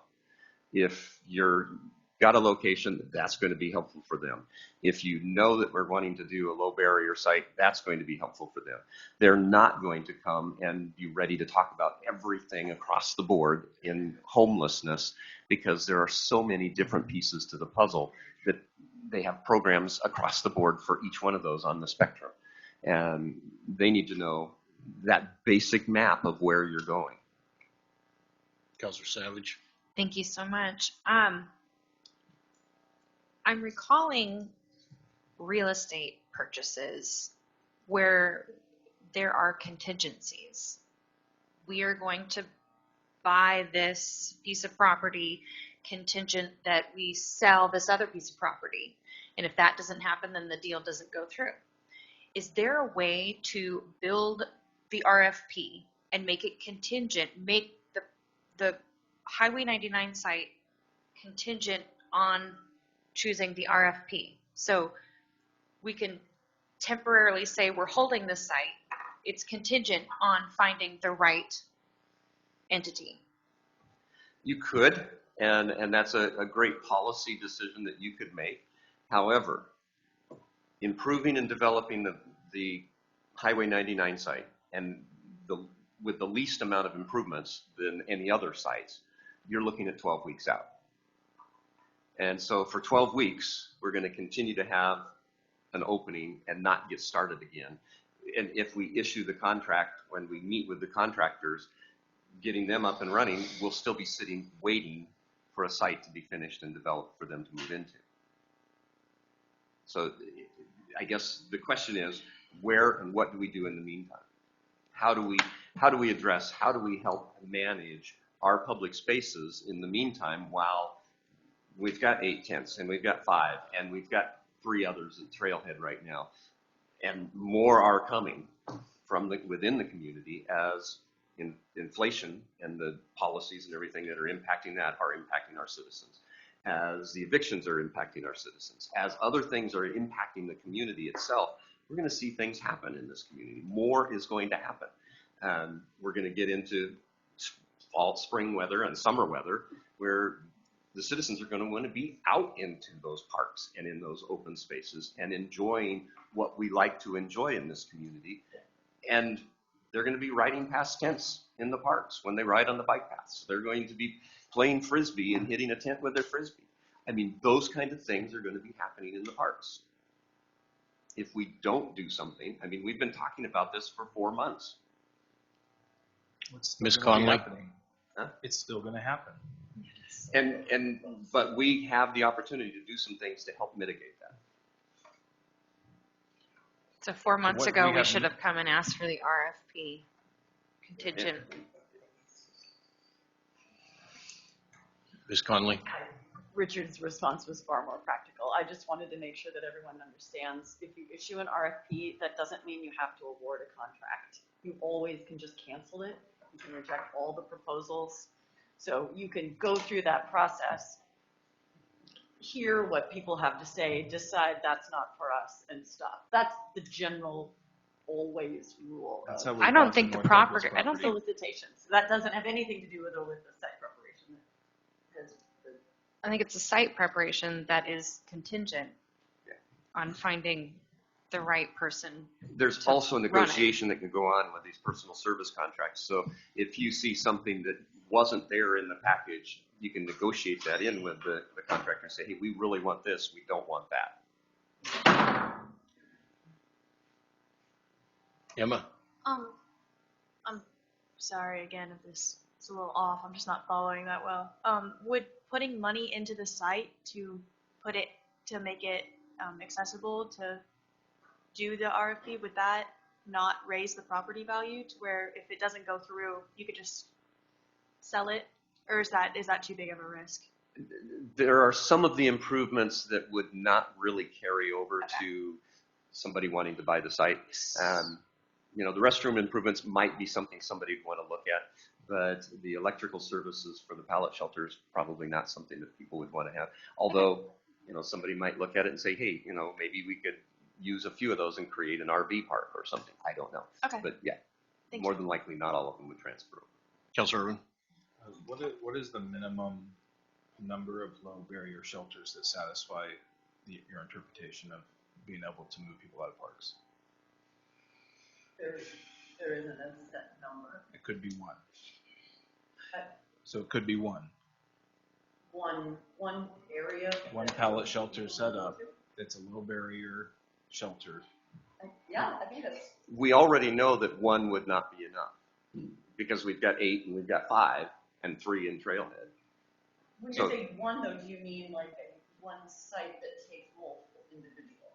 I am trying to work backwards from we can't move people out of the parks. So Okay. in What's order the to minimum prevent viable people from park? being in the parks, we know right now that we're pretty close to 20, if not approaching 30 that we'd have in sites. I'm not following. Are you saying That's individuals. we already have low barrier shelters available for people and we still can't move people out of the parks? No, we have no low barrier shelters other than their own tents. But of those people in tents right now, if we were going to move them into a low barrier facility, we'd need at least 20, but we'd fill those up real quick. Okay, so it's not that you have to, your words, you have to provide low barrier shelter in order to have a policy where you enforce maybe dusk to dawn regulations or If you're providing an alternative shelter, a low barrier shelter, for the purpose of having people move from parks and not camp on public lands, then right now we're at about 20.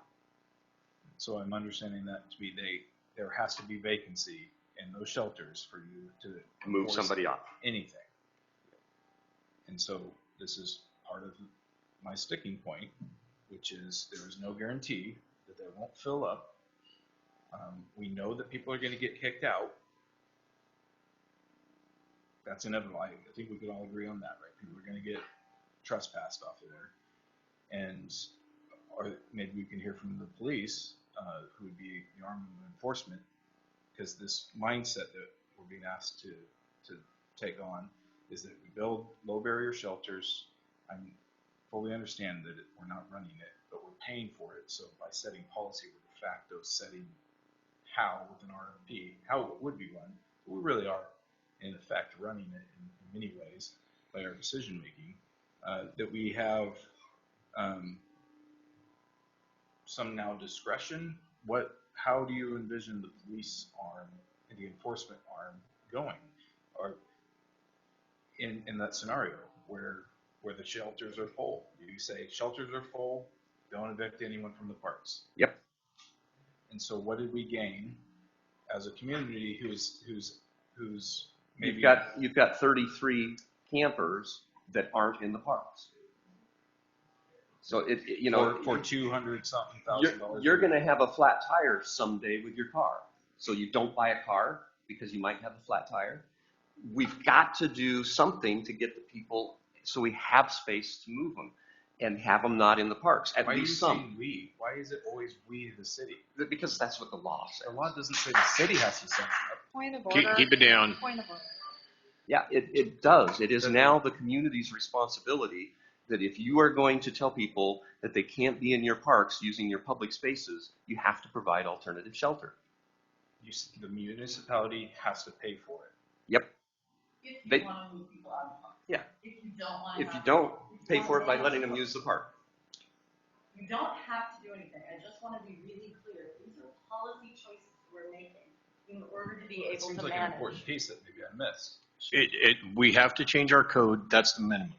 That's all we have to do is change our code. If all we do is change our code, then we are doing exactly what we're doing now. Is people can camp anywhere they feel like in public spaces. Well, not That technically. that's where we are right now. And so the limitations, and I understand that. I think I'm on the same page as that. But does that mean that you can't enforce any of the other regulations surrounding that, like the littering, or if there is public drug use? You can still enforce the other Keep the regulations. snapping down, please. You can still enforce the other regulations, but when House Bill 3115 goes into effect, the enforcement of those are also going to be tied to that totality of impact on the homeless. So using our parking example, our 72-hour parking example, we enforce that on everything. Every vehicle that's parked on the street is 72 hours is the limit. We don't just pick out and say homeless. So if we're going to start enforcing littering or smoking in the parks or all of those regulations we have associated with that, it is going to be on every individual, not just the homeless. And if the homeless or a homeless individual or a lawyer representing them comes in and says, wait a minute, let's look at the records, and they see that 98% of the population that are cited for littering are homeless, we're on the losing end of the battle. So even if 98% of the people doing the littering are homeless, you're saying that that they're going to because there's more than that of people that aren't homeless that are doing it. There should be more. Well, I'm not advocating that we don't enforce the laws on everybody. Right. So we would be enforcing those just like we would on anyone else. So are we doing that now? We're supposed to be. Yes. Are we doing that now? They're supposed to be. They are. And we've been citing people and trespassing them off sites here and in the community center for violation of those rules. In fact, one just got taken out of the trailhead park because of that today. So what about the park, like bathroom situation kind of stuff? Are Gotta we catch them. finding people? Or? You got to catch them. And that's how you don't know that that's homeless people. You don't know if it's not. You got to catch them in order to enforce that. But having a managed site, we've been actually able to catch people at the community center that we would not have been able to catch and arrest and hold them accountable for their crimes if they hadn't been at the community center. So having a managed site, we're more able to enforce those rules of littering, of theft, of drug use, or other things because we're managing and we've got casework going on them. That's why we've arrested 3 people and one is in a mental place. Is because we were able to do that because we had some control or management going on. And we found it and said, no, this act can't happen. Mr. Fleck. So, and I think that's a great segue, Councilor Irvin, because 33 is not enough for everybody, but it's a great start. And what it does is those folks who are thrown out, you know, the options of the county providing more psychiatric services is a huge help. My agency has a program to get folks that are homeless back into housing, but there's barriers to that. Right now, there aren't enough available units, so our MUPTs work in there. I mean, there's not any one answer here that's going to solve our problem. It's going to take a lot of little answers to help the big picture. The affordable housing piece will be huge. Getting folks in and stable to housing is going to benefit our whole community. Plus, I truly believe it'll save our community money. If we have, less impact on our police department, less impact on the hospitals. I mean, I really, truly believe this with my heart, that it's going to actually improve our quality of life, not bring it to a detriment. Is it going to solve everything? No. It's going to take concerted effort over a long time. Absolutely. We didn't get into this situation overnight, and we're not going to get out of it overnight. But if we do nothing, we're going to end up with, just the situations that we're seeing expanding in other regions to the north of us. But I guess I would encourage at this point, let's get a work session. Let's do something. I don't want to make a motion just to stir the pot. I really would like us to come to some sort of consensus if at all possible. So, I mean, can we get something in the next couple weeks or less? Would we need a weekday or a weekend? It depends on what you want. I mean, what do you want in the work session? And we'll put it together. But we're not going to, do another work session without any, here's the specific stuff we want. So, and I think, and I'm sorry, I'll just finish up real quick. I do think there was a good comment about what do we want shelter or not? Because, there's no point in talking about the RFPs if folks are just adamantly opposed to that. I do think it's the best solution. I think that it's, of all the social service providers in the meetings that Richard's had, I think it's the best solution. Now let's forget about the details. But I mean, do we think that this is what we need to address the Ninth Circuit Court ruling, the subsequent, was it Blake? Sorry, trying to remember. Blake, and then House Bill 3115, thank you. I truly believe that is the path that we need to go. And tonight would be happy to support the motion in here with the RFP coming before us later. But I guess we need to come up with, are we going with the shelter or not? Because I mean, the work session really is kind of a waste of time if we don't at least get that piece out of the way. Councilor Stinnett. That's exactly what I was about to say. I think the work session would be a way for us to believe that we've made progress and we're still working on this, even though we could just as easily come back and have people disagreeing on the basic tenet of whether or not we should and have to provide a low barrier shelter.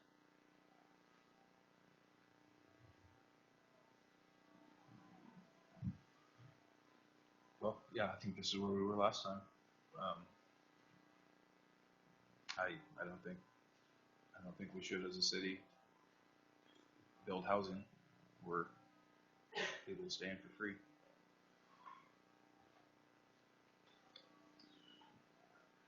So would you recommend we change the code and that's it? I would.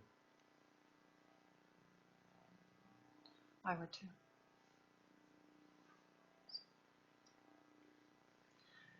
Your opinion for sure. So what do you guys want to do? Well, I think it's time to get off the soapbox, guys. I guess we need to all kind of put our cards on the table and where we're at. Councilor Stinnett. Our parks were not made for camping. No, they're not. I don't want to see that. If we have to build a shelter to make sure that doesn't happen, I think we need to do that. I'm envisioning human feces in our parks. I really am, and it's like there are terrible things that come with unmanaged camping. Whoever does it. I mean, go out to any campsite that hasn't been cleaned up. It's terrible. We want that in the middle of town? We want to invite people to a town that has that? No way. Councilor Soulsby. I would like to be sold on a shelter. If you want me to buy into this, then I want to hear what all it entails. And I don't think that's too much to ask. I want to see how the money's being spent. And there would be, on my part, a lot of parameters as far as it not being the same people over and over for years. And I do not like the thought of building a shelter and still having people camp in our parks. And so that is what I struggle with, because that is very likely to happen, because there's going to be certain people that will not go to this shelter, and they don't have to. Well, the only way you're going to change that is to change legislation. Let's just be really clear. Also, we had proposed a multi-tier approach that isn't just the city providing alternative shelter. It's also tailoring your parking regulations and enforcing them in a certain way. It's prioritizing your public spaces and your parks. So that's a package deal. That's that totality of the circumstances that we're trying to build. But really, the linchpin is some alternative shelter. Being able to point to that and saying whether it's available or not, we're providing it, and here's the other things that we're doing too. Emma? I feel like a shelter is a solution to both the legal aspects and as a short-term solution for the overall issue. And I feel like that something needs to happen soon. People are getting really restless. And I think that a work session is definitely needed for everyone to get on the same page. But I also think that it's important that something happens soon, so it's not just kept pushed to the side and the same arguments being said over and over again. Not that they aren't important arguments, but that consensus needs to be reached. And I think that this is a good solution, personally. Councilor Fleck. Yeah, I love your suggestion. You know, I think we can absolutely build those comments into an RFP. There's, you know, I think we need to talk to the experts about what that time is. Because, I mean, I don't know, and I don't think there's going to be a static number, but maybe an average, you know, that, like I said, I think we should have that conversation. I really want to thank you. I think that's a great suggestion. So I think if we could reach out to providers, try to throw something together pretty quick. I know it's really putting a lot on staff. I don't know if that's something we can manage or not, but I would certainly support that. If I may, I'm concerned about the barrier part. It seems it's a very subjective it's a subjective interpretation of what a barrier is to go. And if we get into this RFP process, most of what we've been talking about is us saying, this is what I think would be best to help the community that's affected transcend it and move out of it. And when I'm hearing that, I'm trying to check that through. I'm going, that would be perceived as a barrier. And that was the whole arguments when I was listening to Boise case, was every one of the things that I thought was reasonable was a barrier and was evidence in the case against it. So I don't think we're going to get anywhere that we actually want to be. I think we're screwed by the legislator and by the Ninth Circuit on this. And that's why I'm so adamantly against it. It's like, that's a bridge, that's too far. You've gone too far and will not comply because it's a bogus thing from the get-go, this interpretation. It doesn't care about people. It doesn't care about people. And I'm not going to, that's why I'm a little stick in the mud here, because I don't want to play that game. I don't play stupid games. I try not to play stupid games. I played a lot of stupid games. I try not to play stupid games anymore, and this is a stupid game, and I'm just going to be a pain in the butt about it.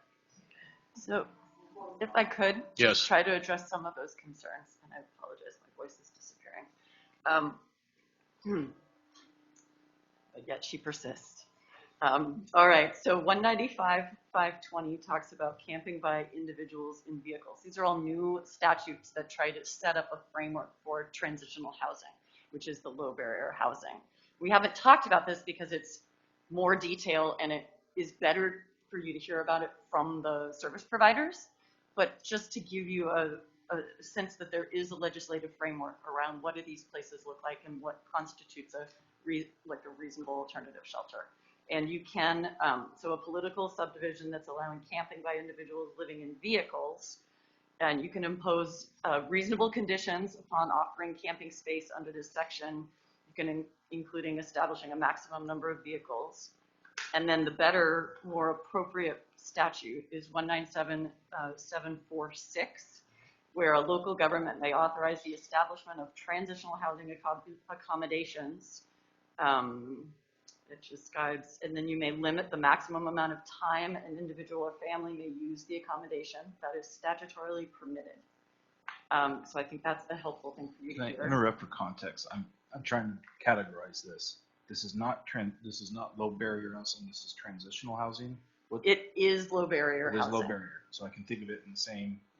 This is the minimum bar for what exactly low barrier housing is. You could designate a parking spot for people to pull their vehicles into, and it would qualify as low barrier housing. Yep. Okay. Yep. There's two different statutory provisions that deal with. One is just opening up a parking lot for vehicles and providing sanitation facilities, and the ability to set some minimum standards for that. The one that we're really talking about here, your low barrier discussion, is a transitional housing accommodation under this statute. And it sets out in a little more detail. It really doesn't give us a lot of detail about what you can and can't set as standards, but service providers would be able to tell you, here's the industry standard, here's what we're doing. That's what Richard was talking about before, about setting some minimums that still qualify as low barrier alternative shelters that in statute is called transitional housing accommodations. So just to try to give you a little more detail and solid guidance. How did we arrive at a shelter solution then? that's above the minimum, it seems like. But it's lower than build full-scale housing, like residential standard This housing. includes all sorts of different kinds of housing. It includes yurts, it includes tents, it includes, they're trying to make it really broad.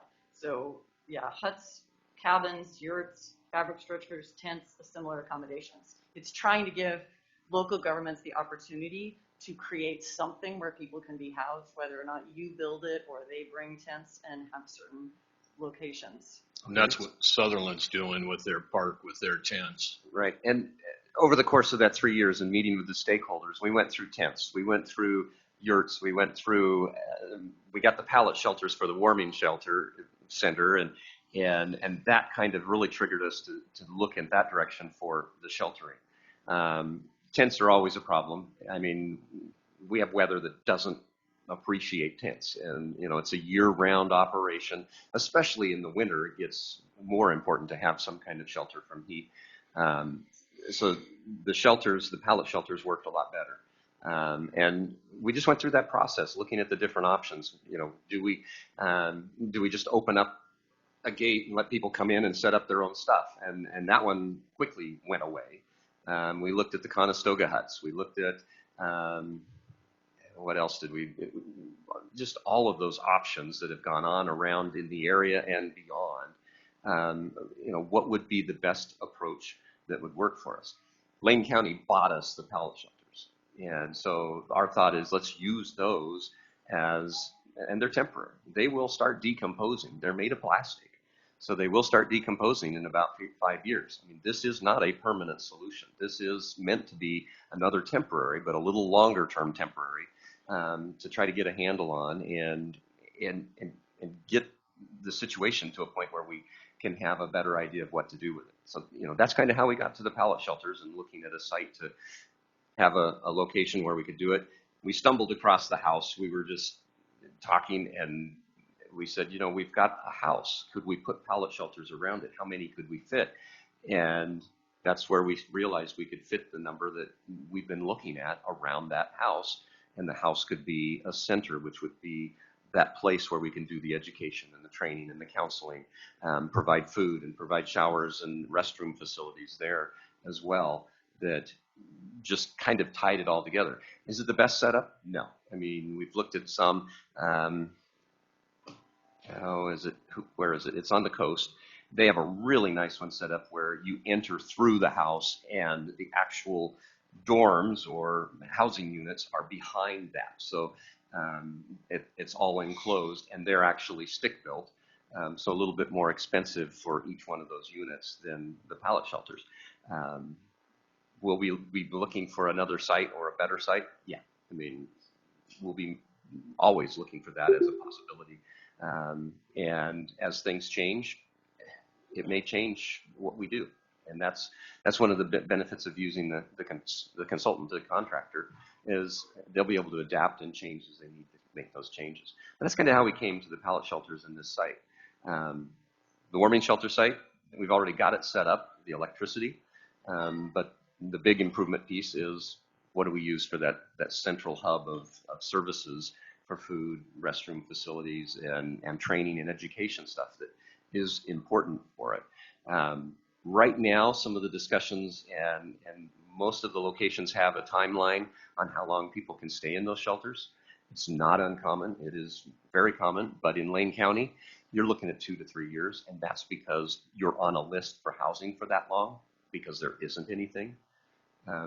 You can't get somebody in there and start getting them squared away and say, yeah, guess what? Your time's up, and there's no housing still, and you dump them back on the street. That just doesn't work. Councilor Stinnett. How, maybe we don't know this, but how would putting a trailer on the warming shelter site for providing those services compare cost-wise to, say, the improvements of the 99 site? It'd be more expensive because you'd have to secure the trailer. We do have the connections there for the shower trailer right now and the shower restroom trailer, so we could move that in and have restrooms and showers at least. But the more administrative building with the meeting space and stuff, that site's a little bigger. The warming shelter site is a little bigger, and it would fit. but we'd have to find one of those. Is it, I mean, what is the need for administration? What's the basic need there? I mean, we're talking about the first step in this. Yeah, and really the need for it is that opportunity to have not really necessarily administrative functions, but to have that counseling and training and stuff where you have a site you can go and sit down with them on different days where different counselors come or education opportunities come or other things come to them that they can get them to be in a room with somebody and address those concerns. That's the piece that's probably more important than administration. We're currently using one of the pallet shelters for administration when we do the warming shelter. And basically it's full of supplies, and that's about it. But, you know, the trailer or the house would have food. They'd be able to do meals there as well. You know, the people staying there would actually be a part of how cleaning and taking care of, and this is what all of those organizations would be doing. I think some of it falls into the community first model. I mean, I've read a little bit about some of that, and that's what a lot of our organizations in Lane County are already kind of doing. They get the housing, and then they kind of bring them together as a community, and they start sharing responsibilities with cleaning or doing food or doing services and start self-governing themselves. And that's when you graduate them into the next step where there's a lot more self-governance and community building. Square One's really good at that, I think.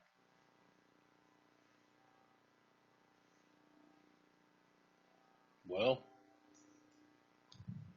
so do we need a work session, or so how Would soon? it do any good? I mean, that's the question. Well, that's it. If we do a work session, I want the next meeting to make a decision one way or the other, because we've been talking about this for 2.5 hours and we don't even have a motion on the table. So, and nobody's mind seemed to be changing.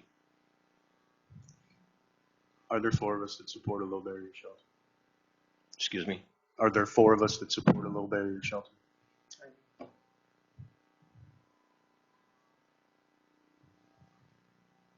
No, then the work session's a waste of time. So I don't think that everybody heard. The question was, are there 4 of us that support having a shelter? So that's the question. Low barrier. Or low barrier, I'm sorry. Low barrier Low shelter. barrier shelter. If we're not going to get If there's 4 people that's willing to look at a low barrier shelter, a work session would be beneficial. If there's not 4 people, keep it down, please. No, we're not tabling it. Is there any support for a minimal cost to the city, very absolute minimum, I guess low barrier or transitional housing approach? Is that not the same thing? It's the same thing. What I'm understanding is that we're actually proposing putting in infrastructure, put staffing it full 24/7, paying the utilities, all of that. That's not what I'm understanding the minimum required to satisfy the be able to enforce the parks thing. And you're right. I mean, you could have a location to send people to for sheltering and do absolutely no improvements on that site. And have no maintenance or management of that, no case management or anything. You would end up with a Washington Park problem, and you would be spending hundreds of thousands of dollars cleaning it up because there would not be any management, there wouldn't be any services. You wouldn't have any control on it. You couldn't enforce anything. If you're going to enforce anything, you're going to have police officers there 24 hours a day, 7 days a week to try to catch and enforce something. That's not required to have them 24/7. You can't catch anybody unless you see them do it. That's how people get caught. Yeah, and so you're going to have to be there to see them do it. Just like everywhere else in town. So we would not be enforcing littering and stuff like that because we would not be stationing somebody there 24/7. So moving forward with just policy changes and not spending money is going to allow them to do pretty much what they want until they get caught, which we either have our police officers full-time homeless camp police, or we just let them do what they want, because it's. Well, this is what I'm really struggling with. We're talking about don't talk this way about people. They're not different. But then we're saying what we're afraid of is that they're going to trash everything, so what is it? If there weren't, I think the issue is if you have a high concentration of low functioning individuals, you can expect issues are going to arise. And if you have a high concentration of any of us, if anybody, if you have a concert, you have to have maintenance and sanitation. So the question, I guess one of the liability issues that's being raised is, well, we just want to open up a parking lot, but we don't want to do anything. Okay, we understand we need to provide sanitation and toilet, but we don't want to do anything else.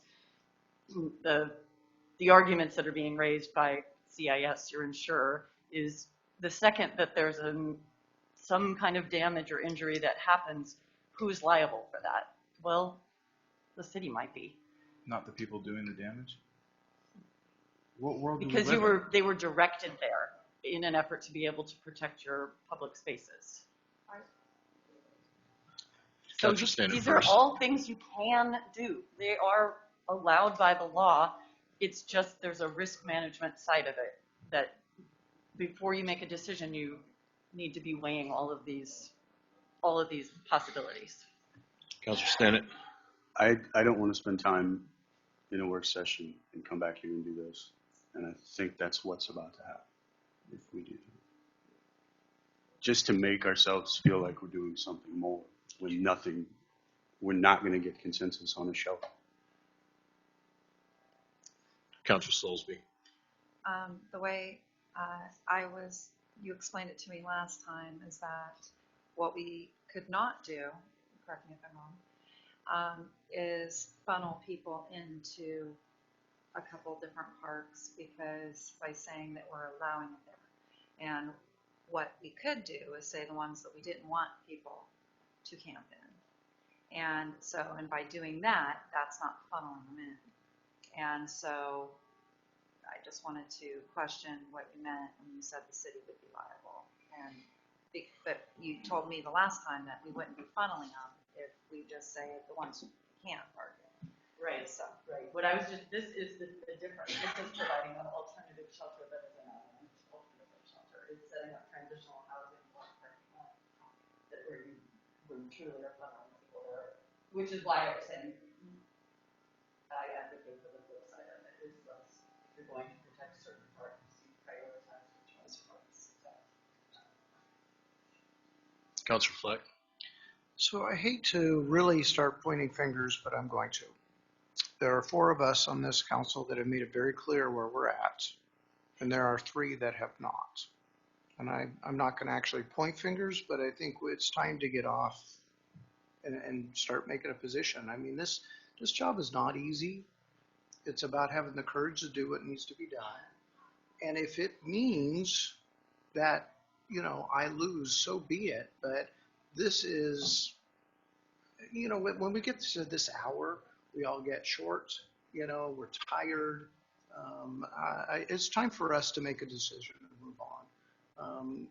I'm sorry, but the waffling and the trying to, come up with a decision is just not working.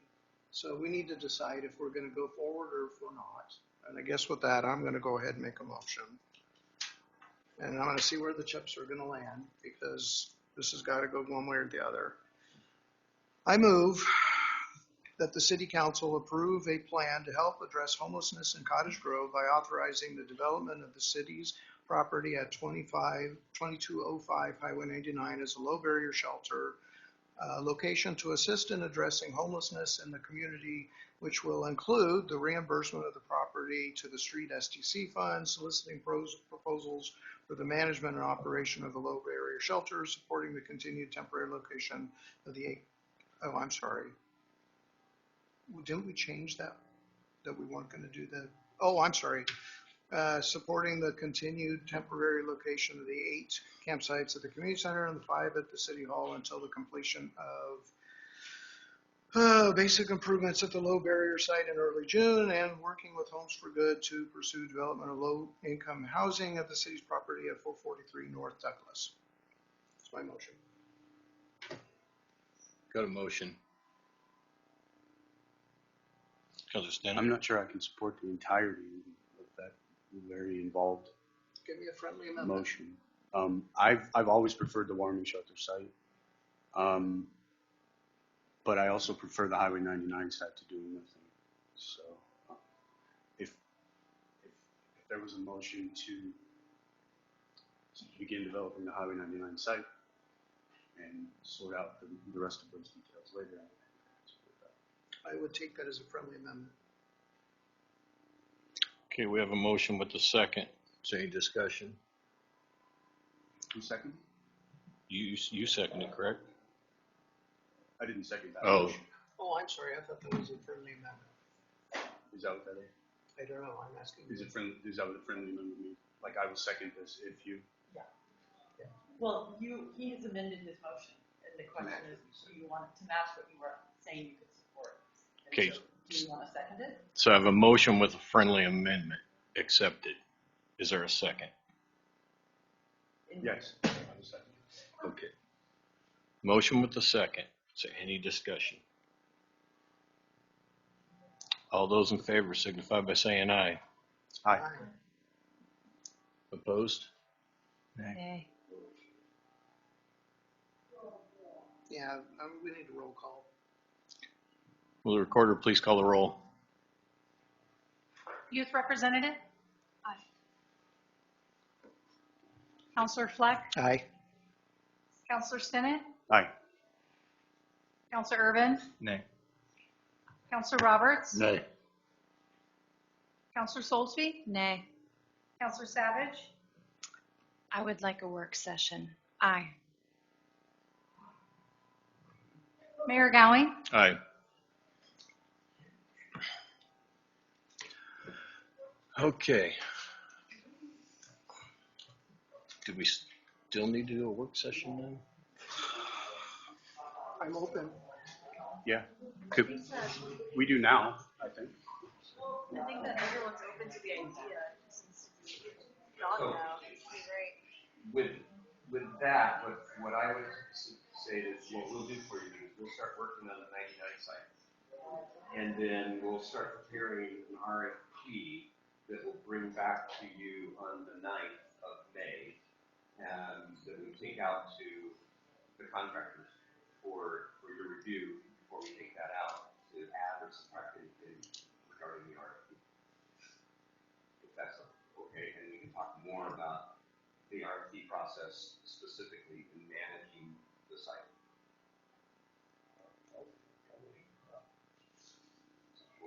Can you say that one more time? So we'll go ahead, with that motion to pass, we'll start developing the 99 site. We'll start putting the actual infrastructure in, getting started on the work there. And then on May 9th, the next council meeting, we'll bring a draft RFP, RFQ, whatever we call it,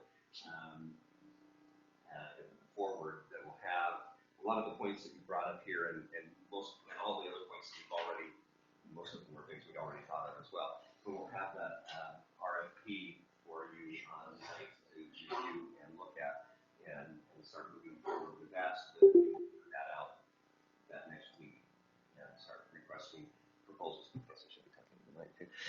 And requesting the proposals there for that. Yeah. And then we'll move from there. I just want to make sure that the council understands when you're reviewing a draft RFP, you can modify the scope of work, you can modify the evaluation process, you can, there's everything's on the table in terms of what you get to provide as feedback and what gets issued. Cool. Yeah. Thank you. Thank you. Okay. Concerns of council. Councilor Irvin. It occurred to me that we had talked about being able to track where we're at in the building of housing based on the MUFTI. And there was this idea floated that we would have kind of a comparison between the projected housing needs in the different sectors, and where we are in terms of how many homes have been built or are slated to be, so that we can use that information to have discretion over turning the dials of the lefty or adding like an affordable aspect of that. I just wanted to see if everybody else on the council was interested in having that kind of information provided as insight, and if so, I'd like to see that. I also want to talk about the skate park. It's still pretty important, I think, to me and to many members of our community. The vision of a well-lit, covered, bathroom, accessible, redesigned and possibly expanded park. I want to, as a community, send the message that we are looking at you kids, and we do want you to have a place to congregate that says that we care, and want you to be outside and exercising and growing strong and skilled. So I want to not let that die. I don't know what really needs to be done, but if there is council support, maybe we can say, hey, let's have the next planning phase, or bring in, DreamWorks or whoever these companies, Tony Hawk's group. Maybe we can direct staff to say, let's get a proposal. Let's see if we can actually get the expansion of the skate park, something that will add value to that segment. And we, for the Wayne County Workforce Board, we changed the interim executive director position to an annual contract position with evaluations. Ashley Espinoza, and had a chance to meet with her and just kind of convey that we understand more about what actually happens in the Wayne County Workforce Board, and we'll continue to do that. So I'm encouraged with the direction of that. It's new leadership. There's opportunity for new connections there. So hopefully we can bring something back to Cottage Grove that's beneficial. Councilor Roberts. Thank you, Mr. Mayor. Skate park, yeah, let's not forget that. We had that study on it, and I know we've been busy dealing with some pretty heavy issues and emotional issues, but I like the idea of getting back on that skate park. I think that'd be really cool. I just have two things personally. One is this coming Saturday at 10 a.m. at the McFarland Cemetery. As a member of their board of directors, I'm going to be doing the annual cleanup of the cemetery. I know I've got one follower out there, Mr. Dana Merriday, is going to be there to help out with that, as last year. And looking forward to getting that ready for Memorial Day. And May 7th is the 6th annual downtown cleanup and flower planting. And I've got a bunch of people that have signed up for that. Looking forward to that because we want to really make sure our downtown is going to be looking good for the track meet coming up. So, and I want to thank John Stennett and Downtown Cottage Grove for their donation on the Goose mural coming up here. We're going to be working with them on that, and very proud to bring them on board on that project. It's community at work. So, and then I want to thank everybody that's here. Thank you for, I know a lot of us here, we're listening. We're doing the best we can. And Mike Fleck has said this all the time. This is at times not easy. We put a lot of time into this. I've gone through some serious sleepless nights over this issue, basically because I am personally attached to it by what I went through. I just want to have people have the opportunities that I have, and I'm just stuck on that. And so sorry if that's bringing a problem, but I really love what Richard just said there at the end of that, and I'm looking forward to, that's what we should be doing, shaping how we're going to run this thing. And I think we can do a great job. Thank you, Mr. Mayor. Ella?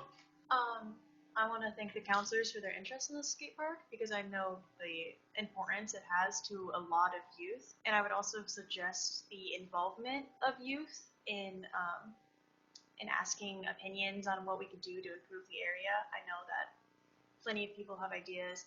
It's been proposed to make it legal to graffiti there for an expressive art. Like, there's a bunch of ideas, and I think, okay, controversial, I guess. I'd also like to put it on the record that Myers said that this meeting would be shorter than the last one,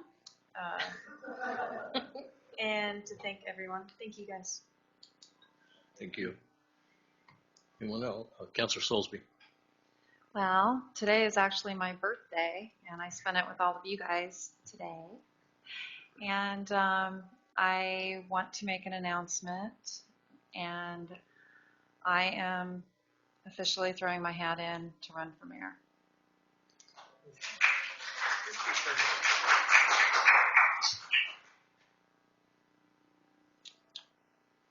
Anybody else?